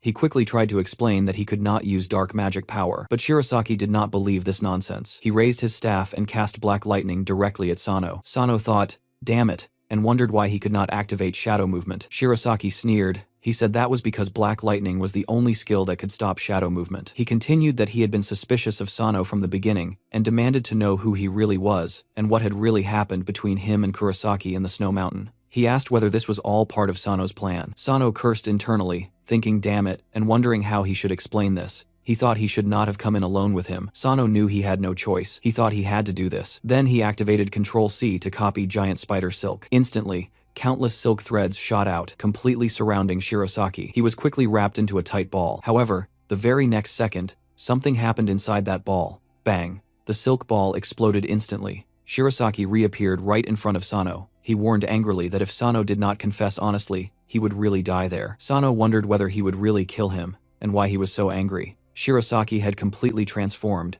his aura turning dark as he prepared to unleash his full power. Faced with this dire situation, Sano knew he had only one choice. He immediately summoned his system panel and pulled out 2 bottles of the highest quality potions. The potion description read that it restored 95% of damage, could not be used in combination, and had no effect if the target was already dead. Just then, Shirosaki launched his attack. Countless bolts of black lightning shot directly toward Sano. Sano felt extreme anxiety as his health continuously dropped. He shouted that his health was below 25% and activated the Kalesia Dragon Sword skill, Berserk Mode. He then commanded Control-V to equip the Kalesia Dragon Sword. Instantly, Sano's aura surged, dispelling all the surrounding black lightning. He glared at Shirosaki and growled that he had forced him to do this. Sano then swung a heavy sword strike. Shirosaki cried out in shock, wondering what had happened. A huge explosion erupted, leaving Shirosaki covered in wounds, blood trickling from the corner of his mouth. Then, a memory flashed. In that memory, his brother had asked what they should call their guild and said he hoped it would become the strongest in the future. Another voice suggested calling it the Future Guild, and the name was liked. The memory continued with them, saying they would definitely make it the strongest guild in the future, and that his brother would help him become the world's strongest hunter.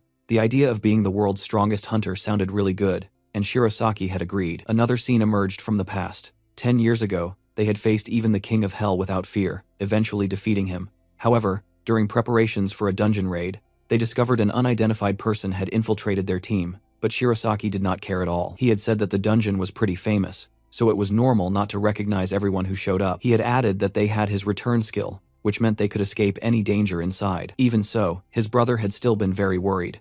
Then, at the very end of the dungeon raid, an accident still happened. The bandaged man suddenly attacked everyone. Shirosaki had shouted at him, asking what he was doing. The bandaged man had replied that it was dark, magic, addiction toxin, and that when exposed to air, people's minds would slowly become contaminated. Soon, they would turn into low-level monsters, even worse than ghouls. Shirosaki then demanded that he give him the antidote quickly, or he would kill him. The bandaged man said that Shirosaki must have gotten the final reward from that dungeon raid, the shadow movement skill. He told him to give it to him, and he would tell him how to save his brother. He added that without dark magic power, that skill was useless. With no other choice, Shirosaki handed the skill over. The man continued that the ancestral sword Glory from the Cooper family of Country Y was the only way to keep him from being poisoned. Shirosaki shouted in disbelief, asking what he meant, and whether he would not give him the antidote. The bandaged man just laughed, and said there was no antidote for dark magic addiction. He added that, by the way, the dungeon was a moving dungeon, and once it was successfully raided, the dungeon would move on, and the entire place would collapse. Shirosaki shouted that he never intended to let them go from the beginning. The bandaged man said goodbye and left. The dungeon began to collapse. Shirosaki's brother, Nankei, holding something, said that it was something he had found in the boss room earlier. He said he did not know what it was, but it was definitely not ordinary. He told Shirosaki that he could not continue walking with him.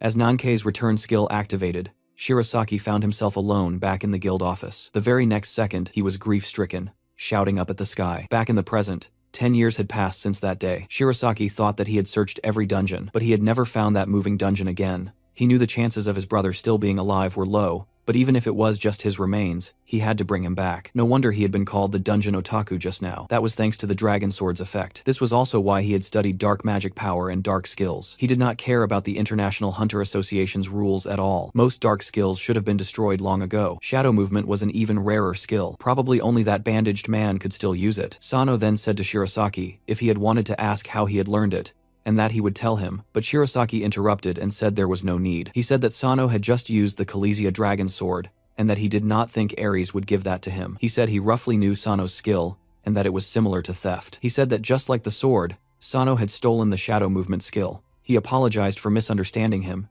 and said that Sano was just someone who used thief skills. Sano retorted that if he was going to apologize, he should remove the word thief. Shirosaki then added that once the dimensional key collection was complete, he wanted to recruit Sano to the future guild. Meanwhile, on the other side, Kurosaki had just planted another contaminated world tree. After resolving the misunderstanding, Sano and Shirosaki walked out of the treasury. Everyone was curious about what had happened inside, but Sano simply made up a random excuse. Suddenly, Nanesi showed up and said she had just received news. The third contaminated world tree had appeared.